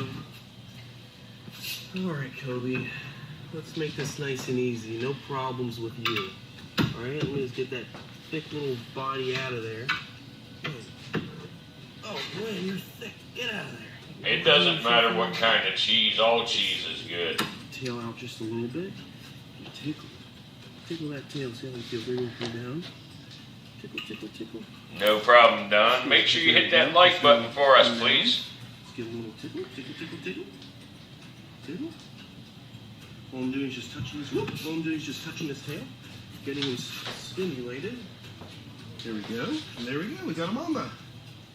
Nice and easy. And whoo, he's getting big. Look at him. You're such a cute little boy, huh? Look at that cute little face. Such a pleasant little face. Gorgeous. Gotta love black mamas. They might be the most feared snake ever.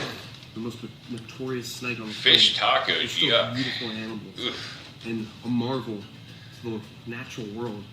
Just looking at them, appreciating them, because they're such a top-tier animal. So much is said about them. It's just so cool to be able to work with them. It's such a privilege. All right, let's get him into his enclosure before he rides down this hook and gives me a little nip.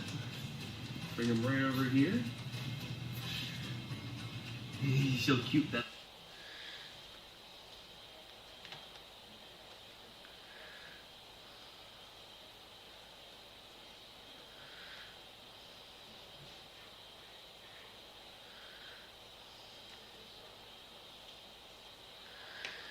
So this guy right here,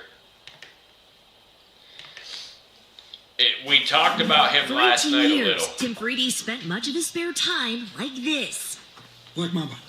This guy right here, Tim Freed, he spent his life, self-immunizing against these snakes to create a universal anti-venom, and like I say, his wife and him got a divorce, everything, because he devoted so much time and energy into doing this, but in the long run, it has finally paid off.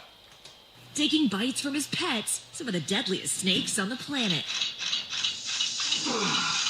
So why face something? That last bite you just witnessed was a Papua New Guinea taipan.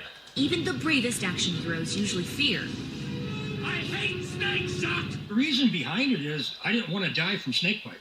I didn't want to use antivenom. I didn't want to lose a finger. Despite lacking a formal scientific education, Freedy developed a system to build up a resistance, starting with small injections of venom and building up to full-on bites. Very painful. But there were setbacks. Well, the first year I started doing this, it was a total disaster.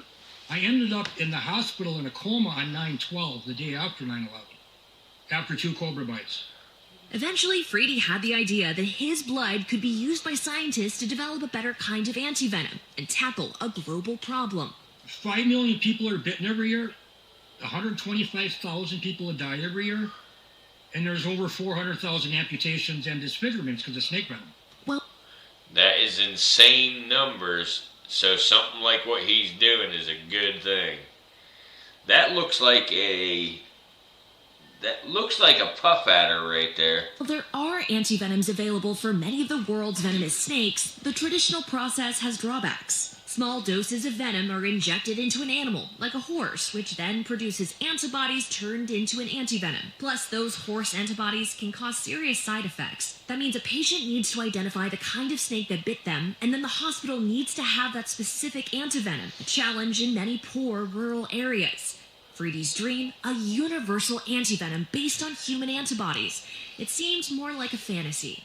For nearly 2 decades, he couldn't convince scientists to use his blood, but he persisted.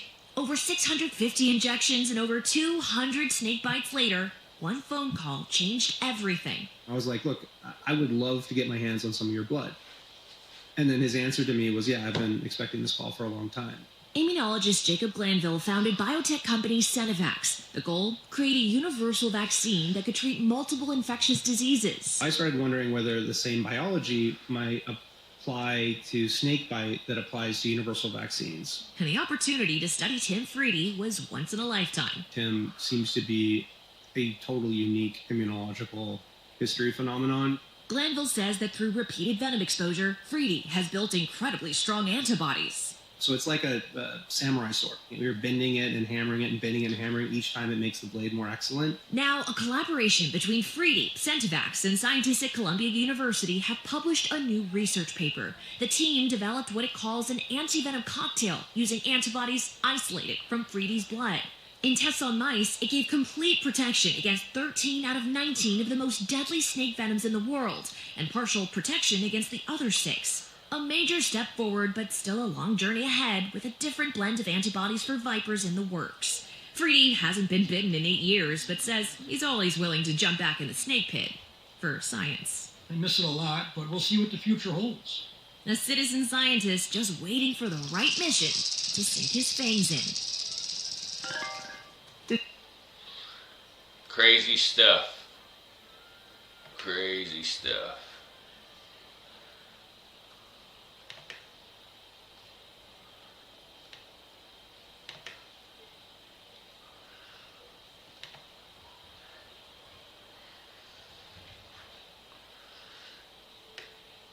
This is pretty cool too, guys. Like, this is what I explain about if you find yourself too close to a snake, you know, you didn't see it till you were right up on it, or, you know, you sat down beside it and was lucky enough not to get tagged at first, you know, something like this is your best reaction. If you guys look, I'm literally sitting face to face with the wild and highly venomous eastern diamondback rattlesnake. And I am afraid to move. I am frozen in my tracks right now. I don't even want to move my arms. All I did is sit down to take a little breather because it is about 95 degrees outside. Now, I will tell you, he did not accidentally sit down by this snake. This guy here is actually another one that does a lot of reckless stuff with venomous snakes for YouTube views. However, you know, what he's showing here is a good message, in my opinion, on this one. Outside, and crawling out of the brush over to my left was this guy. And I don't know what to do. What up, Metal? And try to blow on him to get him to move.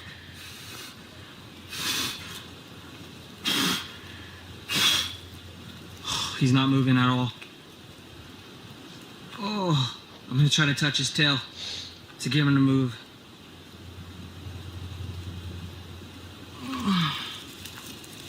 Oh, I am shaking. Oh, he sees me. He sees me.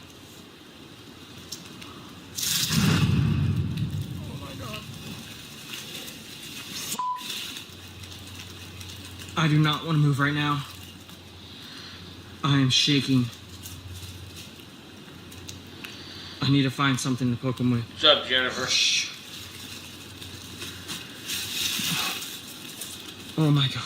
Everybody make sure to hit that like button, guys. This is the dangers of sitting in the wild and not taking a moment just to observe your surroundings. Come on, go the other way. Go the other way. I don't know what to do. I think...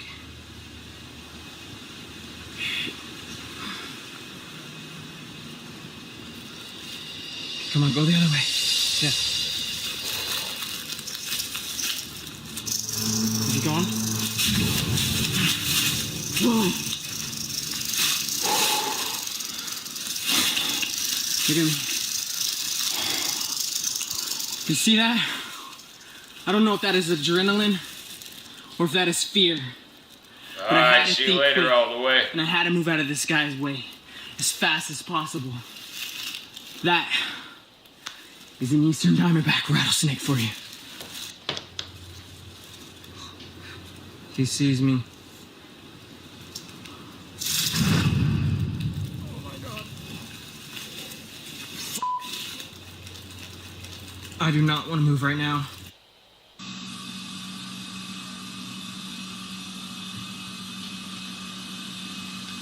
I don't know if I believe this either.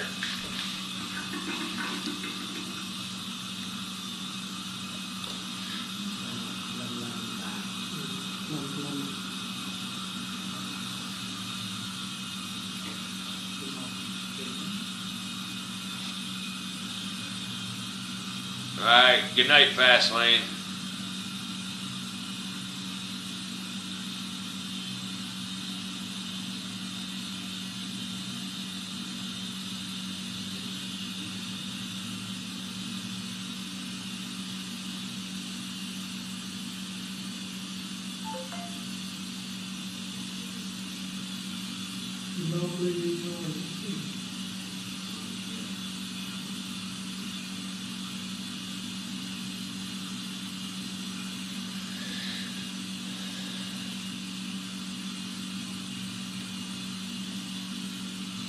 Yeah, that's the way I took it, Bits.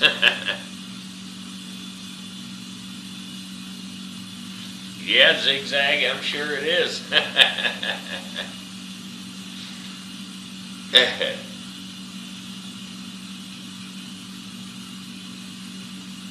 Yeah, I seen the Venom Man. Yep, I like him.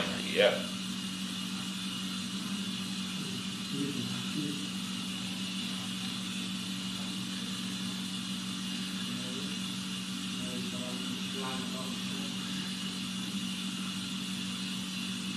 Looks like a monocled, or yeah, that's probably a monocled cobra. Yeah, looks like a monocled.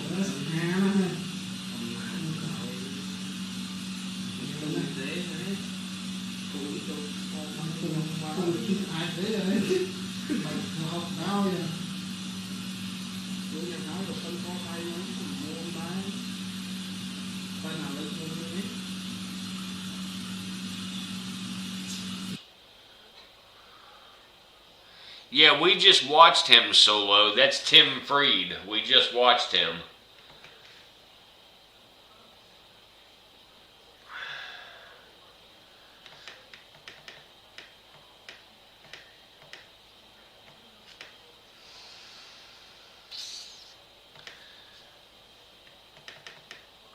All right, let's look at Dingo here.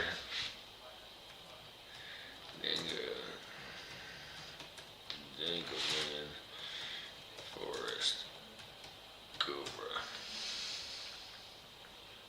All right, guys. So this video here and this guy here, this is Dingo Dinkelman. Dingo passed away a couple of years ago from a green mamba bite. The snake that he's going to show us and talk to us about in this video is just like my Naja guineensis or Naja melanaluca. It's the forest cobra. He's going to explain how it's the most dangerous snake in the world, and you know, it's the largest true cobra on the planet.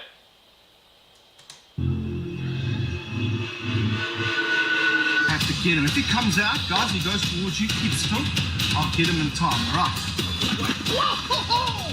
And straight away, shadows off. And right there, you guys can actually see the back of the hood. It looks exactly like the one in my cage. Got that nice triangle type pattern on the back of his hood and everything. That's what I love about this snake. Look how high he stands up. Wait. Oh, mouth open, look at that. What he's doing now while he's going higher, he's working out, can he reach me? Did you see that there? Hello everyone, Dingo here, and welcome to this video. I'm super pumped, excited, nervous. I'm right on the edge of my seat if I was sitting down. And as you see here on Dingo's left hand, he has that glove. That glove there on the left hand is actually a hex armor glove, which is actually bite proof. Their fangs will not penetrate it. So Dingo actually took the necessary precautions when he handled venomous snakes, and he still ended up getting tagged by that green mamba and passed away because he was allergic to the venom. Down about today's video. I went up recently, picked up this beautiful snake from a mate of mine, and this snake was actually purchased with money that you guys raised to get our inland taipan Sheila. I said to you in our live video, there's a little bit of money left over. We're able to get this snake here. Now this snake I originally imported into South Africa about 5-6 years ago. Went to a mate of mine, went to another mate. It's been sitting there for years. I filmed with the snake twice before, and there are few snakes on the planet that make me as nervous, as tense before I work with them than this snake over here. In fact, let me show you what happened the last 2 times I filmed with this incredible. And this is why I don't get mine out of the enclosure to film with it to show you guys. The only time that snake leaves that enclosure is only during cleaning time. Cobra I've got sitting here in this container.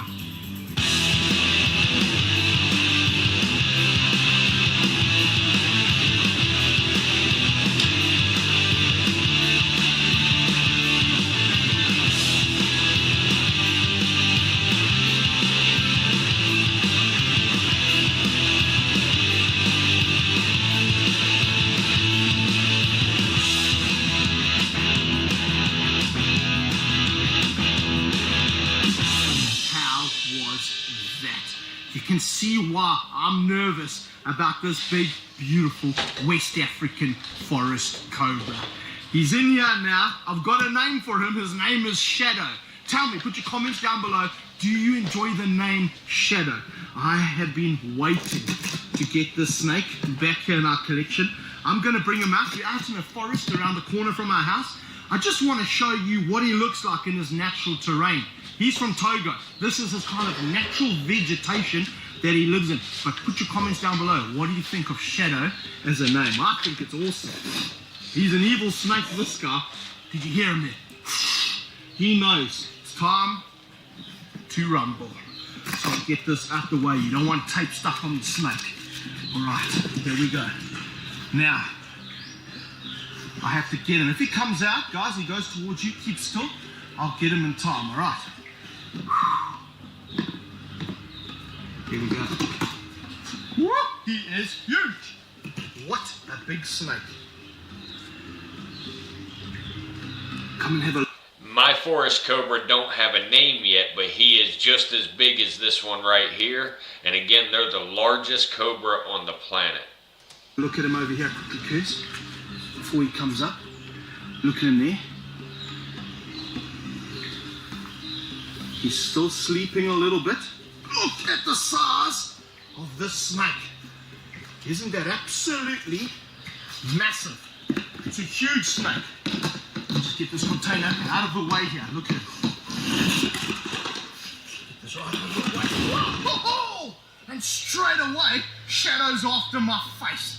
Did you see how close he got there to my face? Went right at it. He just moved around a bit. All right, big guy. Isn't he the most spectacular, beautiful, wonderful snake you've ever seen? The West African forest cobra. Let me just bring him over here. He's looking straight at you, Shauna. Look at this. Isn't he a magnificent snake? Absolutely spectacular specimen of a forest cobra. And you'll see on the back of his hood there, you'll see a beautiful marking. Now normally, forest cobras, they're found throughout Africa. Start here in East Africa where I live, KwaZulu-Natal. Okay, he's gonna come here. Look how high he's getting. That's what I love about this snake. Look how high he stands up. Hello, big boy. How are you doing today? And as I was saying, East African forest cobras, known now as the brown forest cobra. They're absolutely creamy beautiful colour. snakes. Top half of their body then goes into this pit. They're absolutely beautiful snakes, and they stand up like that. Like, my enclosure is 4 feet tall, and he can touch his head on the top of the enclosure when he stands up, hooded up. It's black. And as forest cobras move up into Africa, their coloration changes. They go black like this, but only in Togo do forest cobras have that unique hood marking on the back of their hoods. These are my favorite forest cobras you get. Not only that, but the personality of the snake changes according to where All it right, comes Jonathan, thank you, buddy. from. So our East African forest cobras, they're actually really calm. They're relaxed snakes. And it seems the further north you go, the crankier these snakes tend to get. And when we get right up to North Africa, to Togo, Yeah, it is. you've got snakes like this that'll absolutely lose their minds. Right now, he's behaving. But he's a thinking snake. He's a calculating snake. And all the time, look at him going higher. What he's doing now while he's going higher is he's working out, can he reach me? So a lot of people say, oh, he's just being defensive. He is being defensive, but these are very similar to king cobras. And what he's doing is he's stretching his I'll body talk higher. to you in the comments Because section a later, cobra can Jonathan. shoot forward from as high as they are. So if he's only this Take high, it easy, shoots dysfunction. forward. He's not going to strike far. If he gets up higher, whatever this height is, that's the distance he can come back at me. Isn't he absolutely spectacular? What a specimen of a forest cobra this guy is. And I'm so ecstatic to have him in my collection now. Watch him, watch him, watch him. Oh, straight down at me. I'm ecstatic, absolutely pumped to have him part of my collection because he'll be a great ambassador animal. Teaching people around the world you have to respect these animals. He's big, he's dangerous, but he's the boss of his forest. Isn't he absolutely amazing? West African forest cobra. I'm just going to spin around here so you can see the front of his hood for a bit. Okay, here he is. Look at that snake. Look at him standing up. Hello, big boy. Oh, mouth open. Look at that. Hello, it's okay. It's all right. It's all right, big guy. You just spin around here quickly. Look at him standing up. Big, defensive male forest cobra. And he's just saying, look how big I am. He doesn't actually mean me too much harm right now. He's not shooting forward at me. I'm watching for it. He's standing up saying, I'm big, I'm intimidating. He's going, he's letting out a hiss to try and scare me off because he thinks I'm a predator. He thinks I'm here to eat him, to devour him. Not at all. My buddy, I'd never want to hurt you. You are absolutely spectacular. Beautiful coloration. What I want to do is I'll pick him up so you get an idea of his actual size. Look at you. Look how he's standing up now. Before I do that, How are you today? Apart from I'm this doing one, good, brother Mario. How are really, you, really bud? bad. Fatal. They've got a potent neurotoxic venom, but as you recently saw in one of our other videos, where that mate of mine, Fortunate, got bitten by one of these snakes. Just watching my thigh here, he could come right at me now. They've also got cytotoxic properties in their venom, which means that, let's try to trick him out to look that way, which means that when he bites you, you've not only got neurotoxic symptoms going on there, you've also got cytotoxic, cell destroying, tissue destroying. It's a really bad bite to get. And he's got massive venom glands. Look at the size of the venom glands on this snake. Let me see if you'll let me pick him up here a bit. It's always tricky handling a big cobra like this because of their sheer weight. Their mass is absolutely massive. Hello, big boy. Okay, now, with an older snake like this too, he's very clever. So he's working me out. And every time I've worked with the snake, he showed intelligence that you don't get from many other snakes. But just going through there allowed me to get closer to him. Oh no, I'm actually going to take the glove off. Good idea, hey Kirst. I'm not sure about that. I just need better grip on this guy. He's very wiry. As you can see. Now he'll come back. There we go. That's perfect. Stay right there, Kirst. If you're going to unload, keep his attention on you there. Isn't he an impressive snake? Coming back at me now. Fortunately, he's still quite cold. But you see, when you're working with bigger leopards, you use a hook stick almost to protect yourself. You stick over here. It's very slippery underfoot, so have to be careful. It's going to come at my hand. And you see there, it comes straight at your hand as you touch it. And that's what I mean about a calculating snake. He's coming at me now. Fortunately, when they're this size, they're a little bit slower. And he is quite cold. Watch my hand. Hand. Hello, big guy. Whew, he's a brilliant snake, this. He's actually been quite well behaved at the moment. Here we go.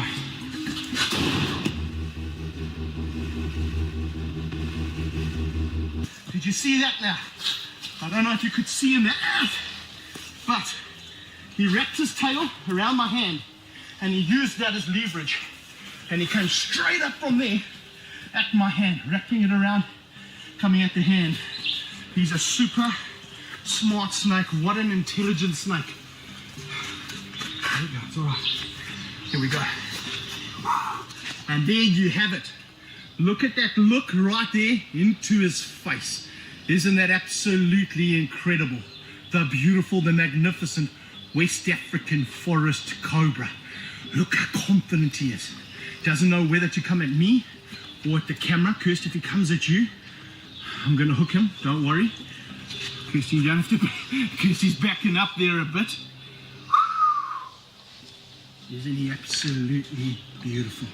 These snakes are the masters of the forest. They're brilliant at climbing trees. They're brilliant at moving through undergrowth and bush. You won't catch them.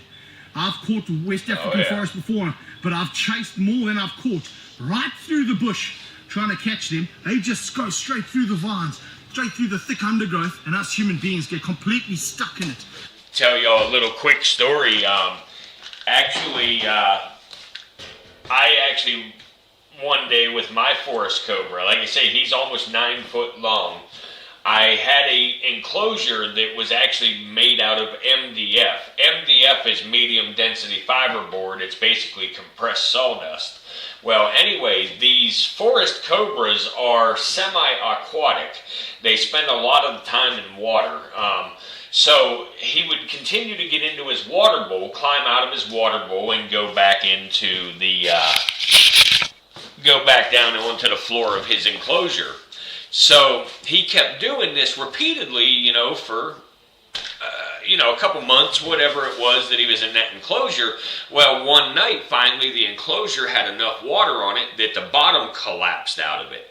So anyway, I went into my snake building. I was in there. I cleaned a bunch of cages and stuff. I got to his cage to clean, and he wasn't in his cage anywhere. I freaked out. I'm like, oh my God, I got a forest cobra on the loose somewhere, And my air conditioner was being a piece of shit, the night before. So I actually just opened the door of the building and left the building door open. And so we get to looking, and we found that cobra up underneath the building. So this forest cobra's under the building. At least I felt better. I knew where he was and everything. So we blocked off 3 sides of the building to where he couldn't get out no way but just one side. And finally, it took us literally 8 hours to get this cobra out from underneath that building. We had to take all the enclosures out of the building and everything. We had to cut a hole in the center of the floor. And then we had to drill a bunch of other holes in the floor and shine flashlights in there to, anytime the cobra would see light, he would go to the darkest place. So we made where we cut the hole, we laid a piece of plywood over that, and then we shined lights all down around it, and that forced him to the center, to that dark spot. And then what we had to do is I had Art in there ready to pick that plywood up, and as soon as he picked that plywood up, I snatched the damn cobra.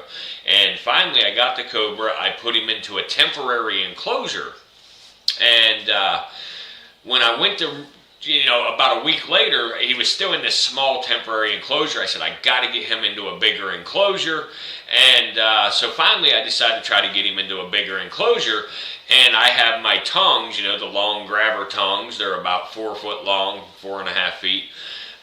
So I used them tongs to pick him up along with a hook. And when I used them tongs, the little cable that actuates the jaws busted. So I had this cobra out, the tongs busted, the cobra got loose, right back up underneath that building again.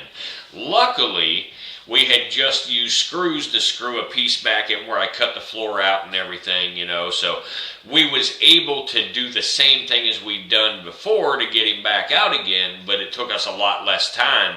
But it is very, very scary, to realize you have probably the most dangerous snake on the planet on the loose, around your property. It's just scary business.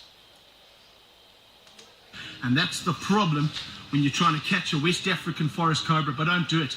These are the biggest true cobras in all the world. I actually have a video that day. I was waiting on a snake to come to the airport for me, be delivered at the airport. And I had to go to the airport to pick them up. Well, after, working 8 hours to catch this snake, I run to the airport before I got a shower or anything. And I was fucking dirt from head to toe, I was fat and stinky and sweaty and whatever. And I ended up getting arrested at the airport because I cussed out a cop for giving me a parking ticket. I just had a shit day that day, so I cussed out that cop. I actually have a video of that, and maybe we can play that video, tomorrow or something on stream to show you, what I looked like and all that shit after wrestling this cobra for 8 hours. King cobras, as you'll know by now, aren't a true cobra. They're in their own family of snakes. But this here, the biggest true cobra in the world, and the 4th longest venomous snake in the world, after the king cobra, the black mamba, the bushmaster, then the West African forest cobras, reaching over 3 meters in length. They're absolutely massive. Huge, beautiful, incredible snakes. And I'm absolutely pumped. Can you tell how pumped I am today that this snake has come back here in our collection? What a highlight. And I've got all our fans out there to thank for that. You guys pitched in to help us out with Sheila, our inland taipan, and fortunately we had some money left over that we thought, let's put into another snake, which you guys are going to enjoy. Shadow, the West African forest cobra, one of our ambassador animals, and you can see why it's such a great ambassador animal. Big, beautiful, bold, drop dead gorgeous. That's what he is, drop dead gorgeous. And he's a little bit feisty too, got a little bit of personality on him. Isn't that exciting? West African forest cobra. Guys, thanks for joining us. That's where we're going to end it off today. We'll see you next time. Dingo out.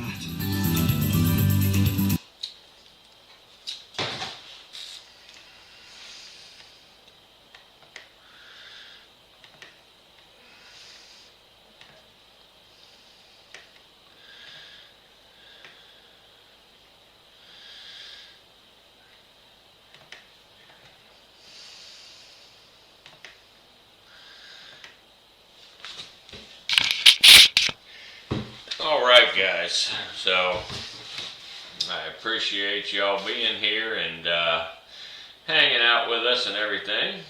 Definitely means a lot. Everybody that has gave us gifts, super chats, your likes, everything you guys do for us, and just even being here and watching. We appreciate it, and I hope, that our little bit different style, that we did tonight, y'all enjoyed it. I know it's not exactly what we normally do, but anyway, it's not what we normally do and whatever, so I still appreciate y'all being here. But I'm going to go ahead and say this closing prayer and get ready to call it a night here, guys. So it'll just be a short little closing prayer real quick. So Heavenly Father, as we come to the close of this time together, we thank you for your presence and your guidance and your grace. We're grateful for the strength that you provide, the wisdom that you share, and the peace that you place within our hearts.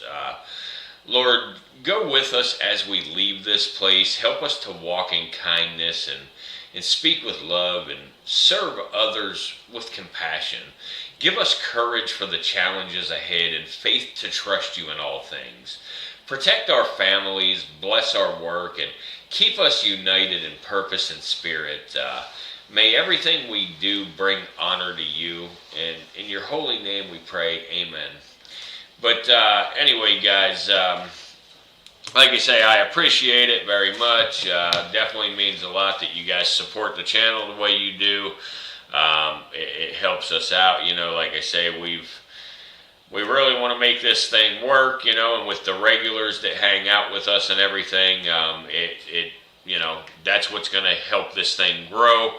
So I can't thank you enough. I know sometimes it might be boring, and sometimes people don't want to sit and stare at snakes for hours on end, and stuff. So I do understand that. I'm a realist, but either way, definitely means a lot. And you know what, guys, before we go, I'll tell you what, I think tomorrow we'll do a live Bushmaster feeding.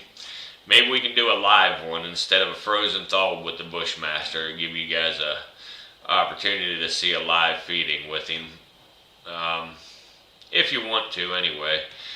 But so if so, yeah, we'll do a live Bushmaster feeding tomorrow. And let's see here real quick before we go. Let's see if I can find that video after I had to wrestle the forest cobra here.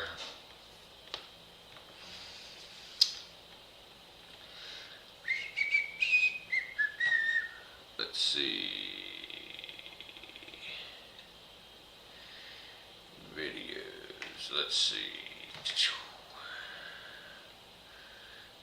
No, where the hell are they? I know I got them here someplace. There we go. Videos. There's the tab. So let's go to videos here. No, I must have removed them off of the channel, unless it's because they're private, I guess. I don't know. Maybe. But,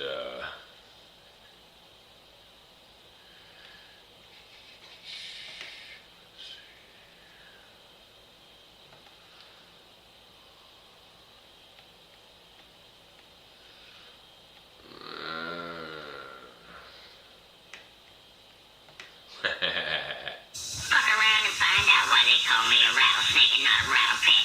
One more step, Steve. I dare you. Oh, look at you with the fancy 4K lens. You want a shot? Come on, get that light right. Actually, why don't you bring that hand just a few inches closer? I promise, I don't bite much. Just remember, I'm the original wireless notification system. Go. what the fuck did I just do?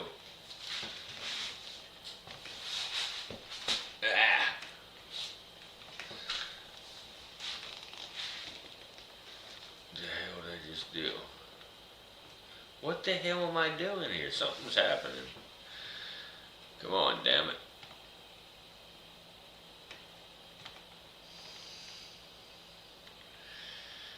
There we go.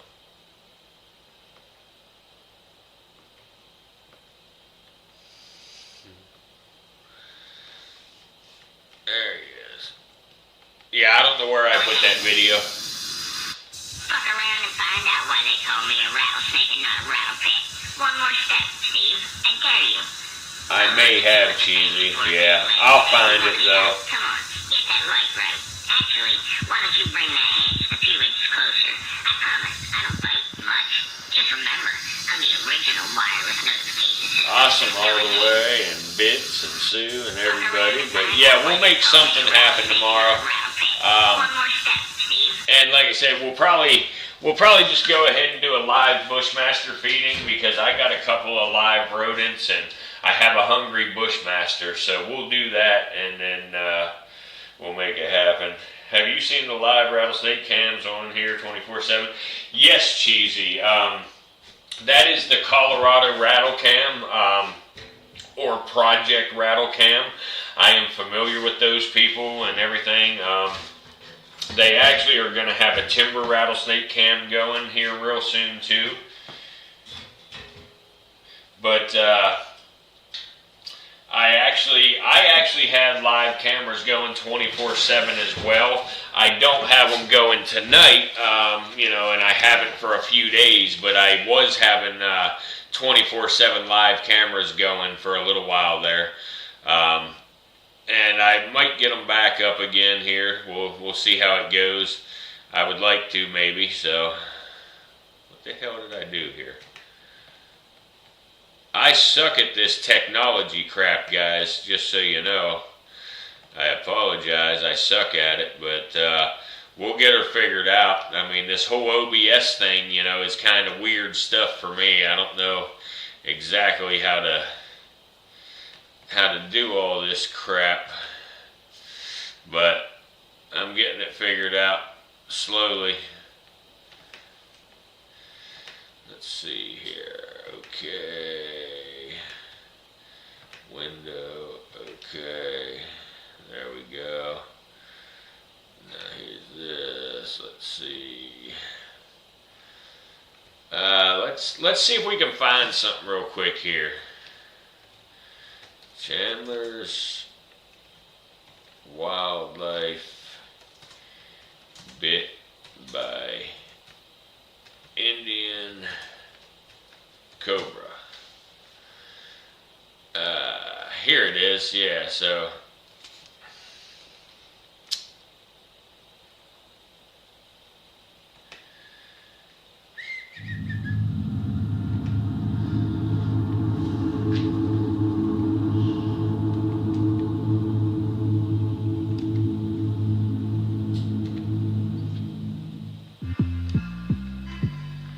that's a Russell Viper. We're going to be going over the top 4 most responsible for bites when it comes to snakes here in India. Look how beautiful this Russell's Viper is. I guess for anybody that still wants to hang out, we'll watch another one quick. Sentence in a rural area like this. This snake right here is responsible for the most bites and deaths out of any snake on the planet. Woo! And this is my favorite, personal favorite, number 3, the spectacled cobra. This is one of the largest Indian cobras I've ever seen. So look at it. Coño!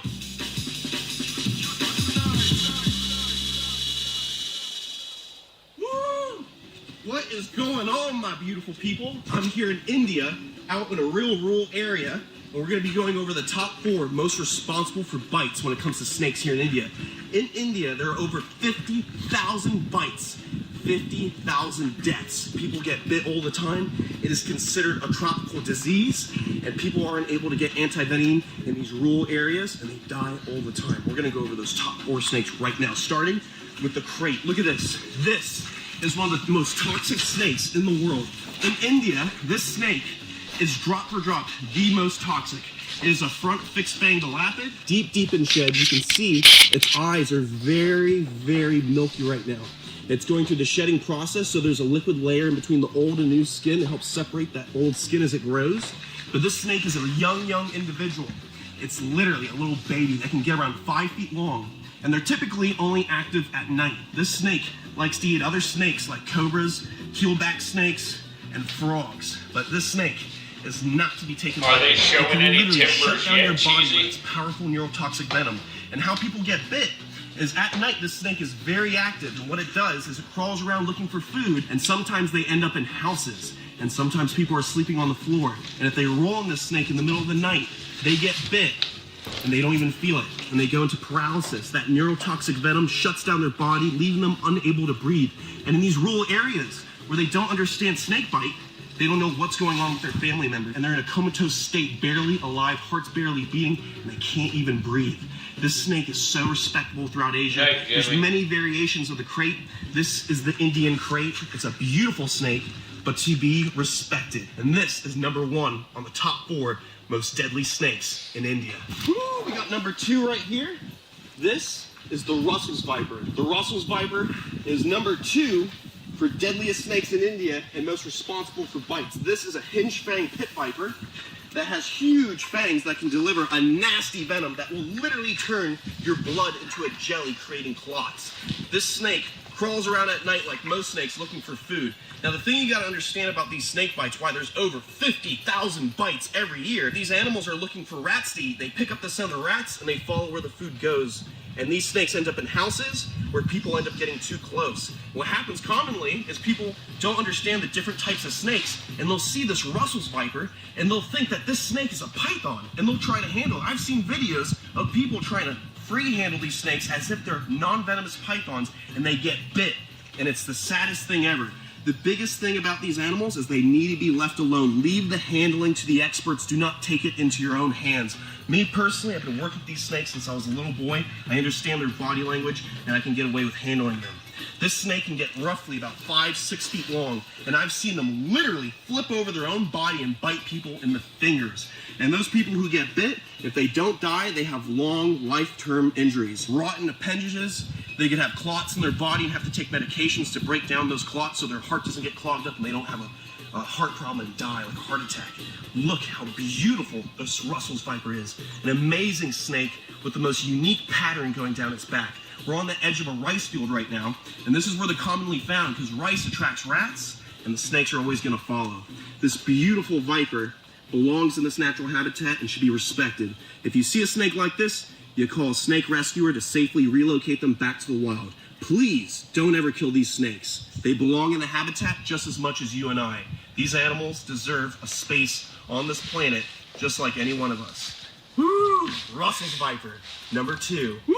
And this is my favorite, personal favorite, number 3, the spectacled cobra. Called the spectacled cobra because they have these beautiful markings on the back of their hood that looks like a pair of glasses, and that mimics a pair of eyes. So commonly with predators won't attack things that have the eyes looking right at them. They typically go after food that's not paying attention. So if a cobra is attacked by a cat, a jackal, a leopard, or a tiger, this animal is able to hiss, posture, scare the animal. Then when the animal's slithering away, it's hooded up with those eyes looking back, and it makes the cat or jackal or whatever it is not want to attack. Same family as the crate, Elapidae, front fixed fangs. This snake has enough venom to shut down your body and put you into a paralysis. Look at this beautiful hood.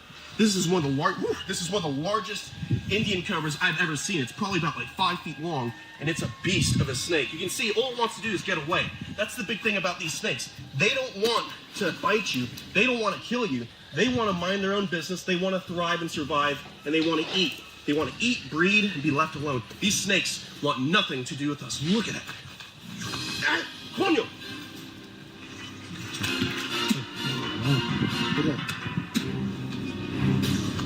Ah, coño! Ah, coño! 100% avoidable. 100% avoidable. All he had to do is not hold that snake by the midsection. You know, I just don't get it. Just don't get it.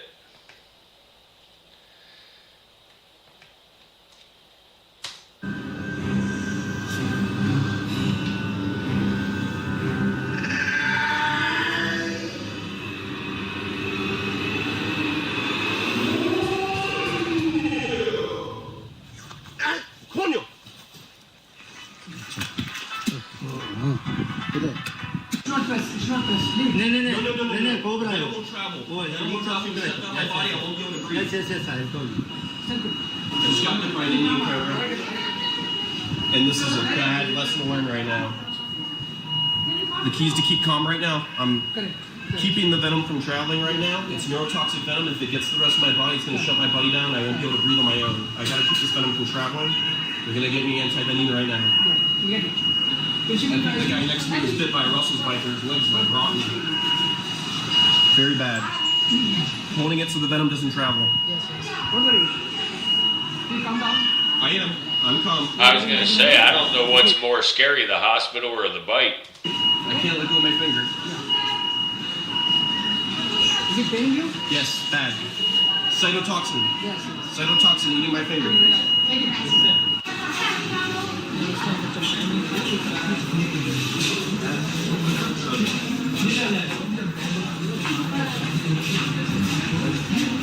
Sister, yes, Vinalo? Yes, yeah. Yes, yes. Yes.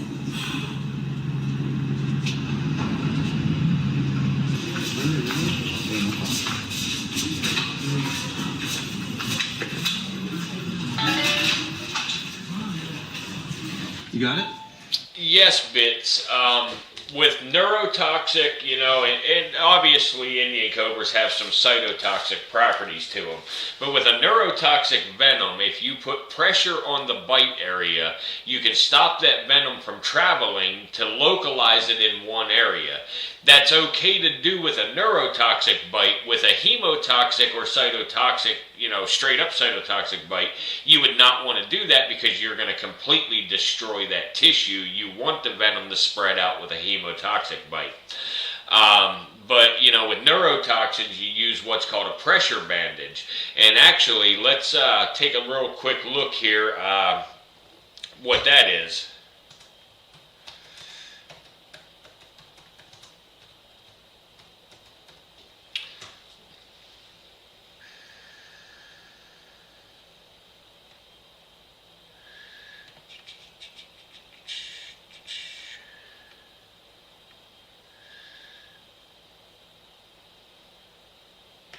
Okay, so right here. So I'm trying to just minimize the movement. Let's say the bite happens, say here. So this start at the extremity.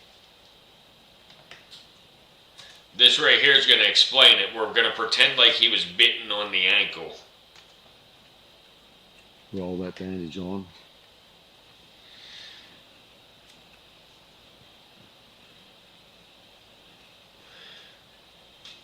No, I didn't get one bit plank. How much movement I'm involved in. Straight over the top of the trousers. So by now I'm feeling like I'm making some traction, but even the movement I'm doing with my arms would not be recommended. This is why ideally you've got somebody else doing it for you. I take my extra smart bandage. I'm really just trying to keep as low key as I possibly can. Now, I don't really like this video because I don't think he's showing appropriately how to do this. Let me see if I can find a better one. The bandages sort of are like an ace bandage, obviously. But when you have them stretched at the correct, you know, tension and stuff, they actually make like a little square in the bandage, you know. In Australia, we have many venomous animals, some being more common than others. For life-threatening venomous bites and stings, a pressure immobilization bandage should be applied to the affected limb. Using a roller bandage from a first aid kit, start the bandaging at the site of the bite while holding a small tail. Apply a bandage to the end of the limb and then back up as far as possible. The bandage should be as firm as strapping a sprained joint and is intended to slow the circulation of blood through the affected limb. Do not wash the site of the bite as it may provide evidence of the venom for the emergency services, and do not elevate the limb.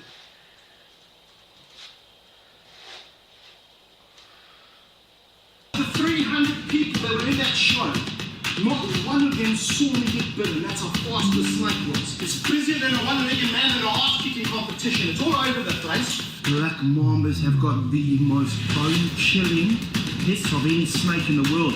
It's a for months afterwards, I had pieces of flesh coming out of my throat there. Super, super dangerous snakes, these black marks. Look at it, whipped around in the camera. Yeah, I released them, Plank. Yep. Hi guys, welcome to today's video. As you can see from behind me here, we're in my snake room, our main snake facility, and right here we've got a whole bunch of containers of animals that are going out. They're not being sold, but we're taking them to our other facility out in Piggly Wiggly for the weekend. If there's anybody here that ain't hit that like button yet, make sure you close the chat out and hit the thumbs up. Year 2003, when I was bitten by and envenomated by a big black mamba. It happened at a show. There were 300 people in the audience, and the snake came really hard and fast and bit me. And what I want to do today is not just tell you about it, but I want to bring the black mamba out, go through exactly what happened, what went wrong, and hopefully impart some knowledge and experience that will potentially save some other people's lives. Handling these dangerous snakes, these deadly snakes, is really a learning by trial and error sometimes. So hopefully you can learn from my errors that'll keep you safe. So let's get the black mamba out and let me talk you through what happened in September of 2003. Alright guys, now I've taken out the mamba, but it's not going according to plan. You can see right now, it's busier than a one-legged man in a ass-kicking competition. It's all over the place. And the one thing I want to show you while we're in the... Somebody earlier tried to tell us that the black mamba chases people. Right here's another perfect example that that's just not the case. I mean, Dingo has this black mamba out, and this black mamba is taking every evasive maneuver it possibly can without chasing him or going at him.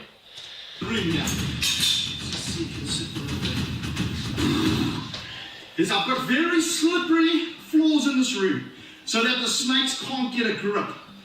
And that's for good reason. I just want the snake to calm down a bit. Look at it, death rolling. I don't know why it's doing that, trying to get away from me.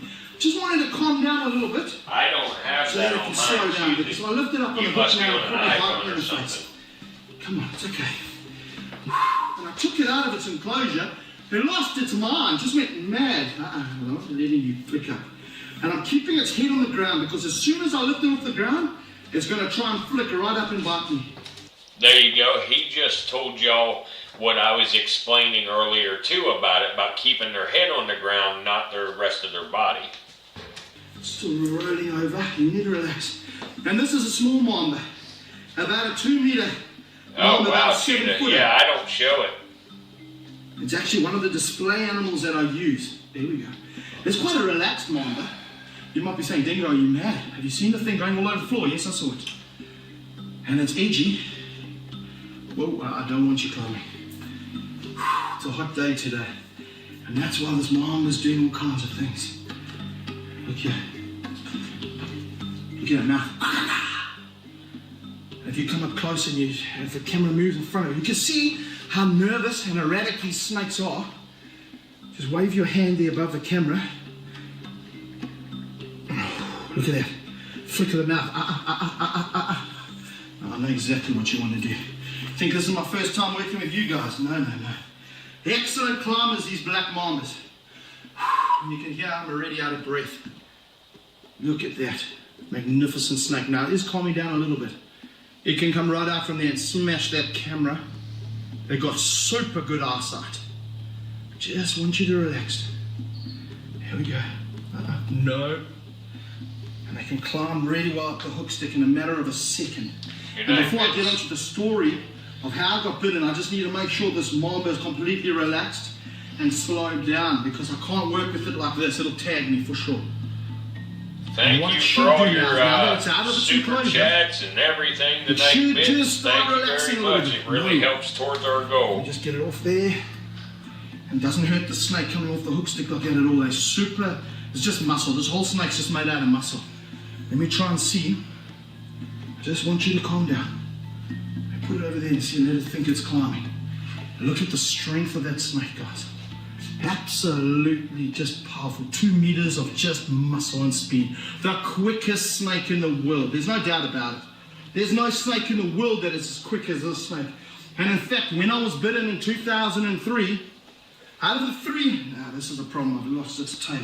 Out of the 300 people that were in that show, not one of them saw me get bitten. That's how fast the snake was.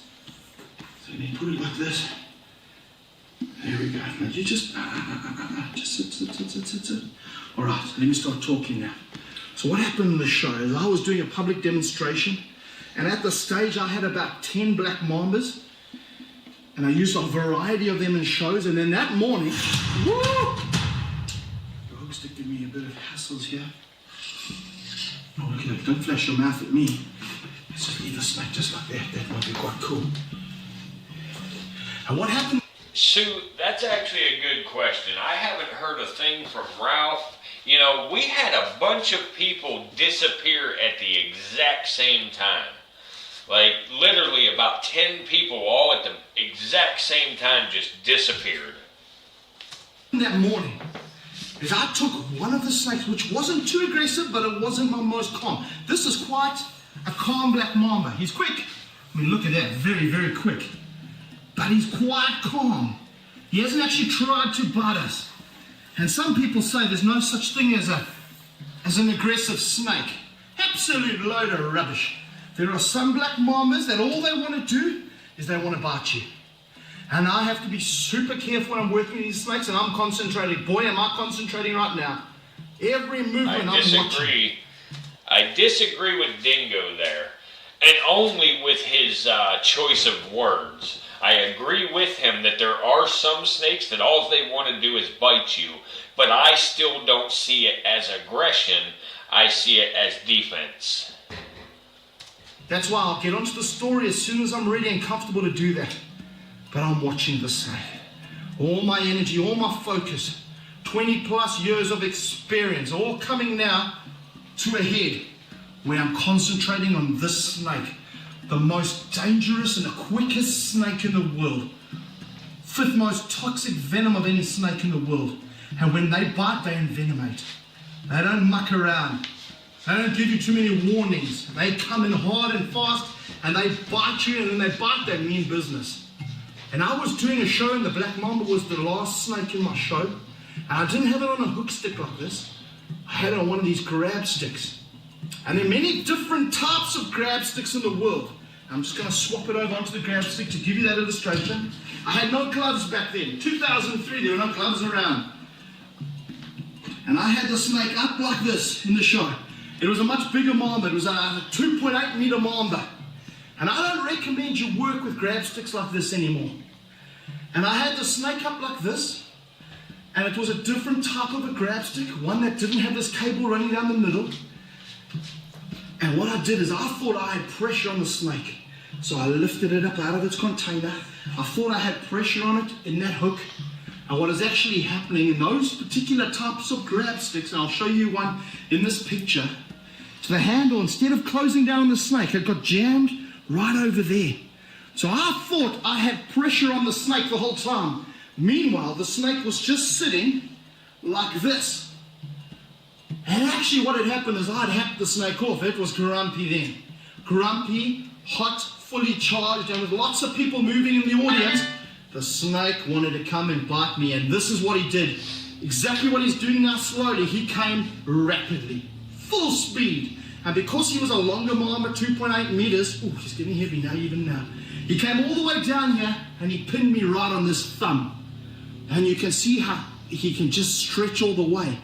Now I'm doing with the gloves, so I'm safe, and I've also anchored his body at the end of the hook stick over here. Look at that, he's anchored. He can't come too much closer, and I'm pulling against him. But that mamba came down so hard and fast, he pinned me right here on the thumb. And as he pinned me, I dropped the grab stick like this. Grab stick came down on the ground. I held the mamba by my hand like that. And that's the most dangerous part, because a snake like this can whip around. And often when a mamba bites you, it doesn't bite you once, it bites you repeatedly. Fortunately, I was at a facility that had a big kind of a production stage behind me, and I was on the stage, and there was a big curtain. So what happened is the snake went like this, ducked its head under the curtain to get away from me, and I could hold it with my hand. So I was holding the snake, its head was underneath that curtain, and it wasn't worrying about me trying to get away. And that's what probably saved my life. Repeated bites of that snake. One bite. can kill up to 20 adult human beings. So if you're getting repeated bites, you're just talking about more and more venom being pumped into you. If one bite gives you 400 milligrams of venom, 14 milligrams, just relax. You can see how quickly it goes from 0 to 100. Lightning fast. You just relax. I just want you to sit like that. You're going to sit there like a good mom, but let me tell my story. Stay right there. I'm watching you. You come at me and I'm going to put the stick in between us. Whew. So 14 milligrams of venom will kill an adult human being, and one bite from a mamba, the record is 400 milligrams. That's a lot of venom. So as I got tagged, I thought, oh my gosh, worst nightmare ever. Fortunately, I wasn't allergic to mamba venom back then. And I got tagged by this snake, and instantly, within about 5 seconds, I felt pins and needles, electric pins and needles going throughout my face and my mouth. It's the strangest feeling I've ever felt. Almost feels like you're just getting little electric shocks going all the way around your mouth. And I knew I'd been envenomated and I'd had a bad one. It was a 2.8, almost 3 meter black mamba that was angry, and it had pumped me full of venom, 2 fangs in my thumb. Fortunately, it was the last snake of the show, so I ended the show then. No one in the audience, 300 people, none of them knew I'd been bitten by the snake. So I put the snake away, I walked right back to the back of the auditorium, and I said to the person in charge, I need to go to hospital. I had a mate with me, he was driving me, and the guy says to me, wow, what happened? I said, I just got bitten. He said, what animal bit you? I said, the black mamba. Couldn't believe it. So I told him, phone the ER, tell them we're on the way, black mamba bite. And the problem you have with a lot of hospitals is a lot of people who get bitten by snakes in Africa will go in and everything's a black mamba. Oh, I'm watching you. I'm watching you. You, don't face me. And you can actually hear now. Listen to black mambas have got the most bone-chilling hiss of any snake in the world. It's a don't come. Look at that. There we go. Let's talk about it a bit now. Because a lot of people in Africa go into hospitals, everything's a black mamba bite. And they go there, and it's not a black mamba. So I said, tell them please. I gave them my name because the hospital knew about me. They'll work with venomous snakes. I said, I'm coming in with a black mamba bite. And I arrived at the hospital 10 minutes after the bite. That's really, really fast. We were going down one-way roads through red robots. And as we're going down, I feel the pins and needles coming down my hands, up my feet, right from my feet, up my legs. And I know what's happening is that neurotoxic venom is attacking my nervous system. And as soon as it gets to your diaphragm, what's going to happen? You're going to stop breathing. Look at the eyesight of this snake there, just watching you, watching that camera. You can sneak up a little bit closer now. There we go. And that neurotoxic venom was just impacting me and affecting me. It's stopping all the messages going from my brain to my muscles. And I know as soon as it gets to my diaphragm, that's me over. I'm dead. The diaphragm stops working, you die from asphyxiation. Don't look at me. Look at the snake now, just looking. And that tongue flick, that's irritation. That's not smelling the environment. That's saying, watch out. When it goes up and down like that, black mamba saying, I'm on guard. A little bit of a hood showing as well. And every now and again you go,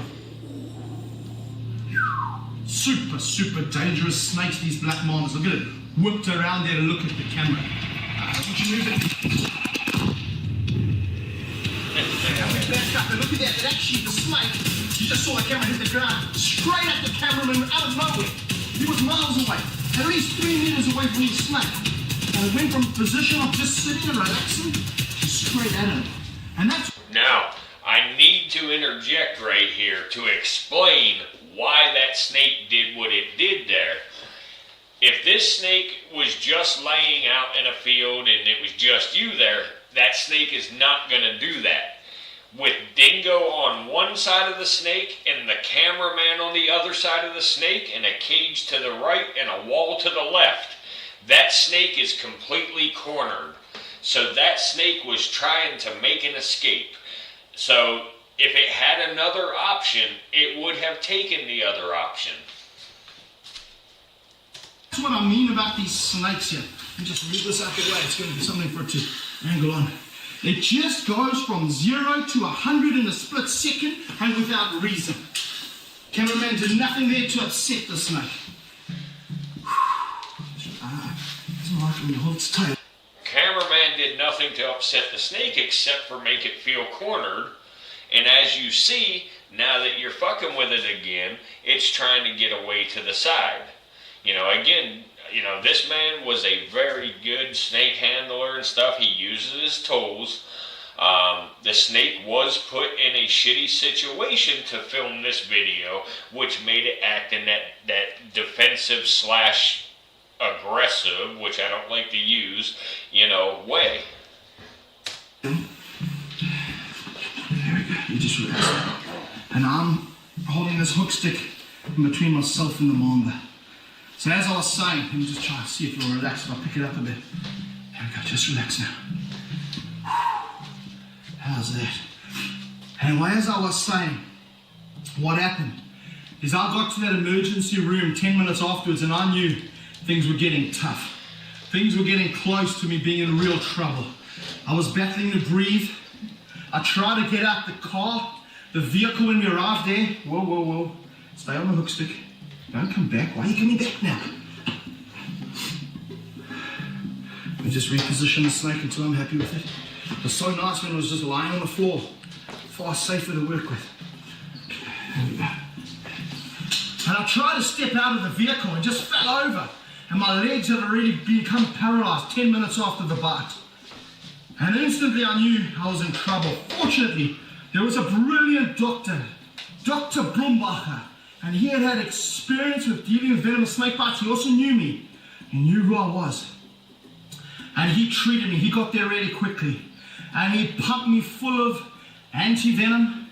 And also he intubated me, or he gave me a ventilator. And that was the last thing I remembered receiving, was having this ventilator shoved down my throat. And it wasn't like you... There you go, guys. Here's another photo of why we don't free handle venomous snakes. Even though he wasn't free handling when this happened, it's still, you know, I mean, it's not worth the risks. But anyway, guys, I appreciate all of you very much. I am going to call it a night this time.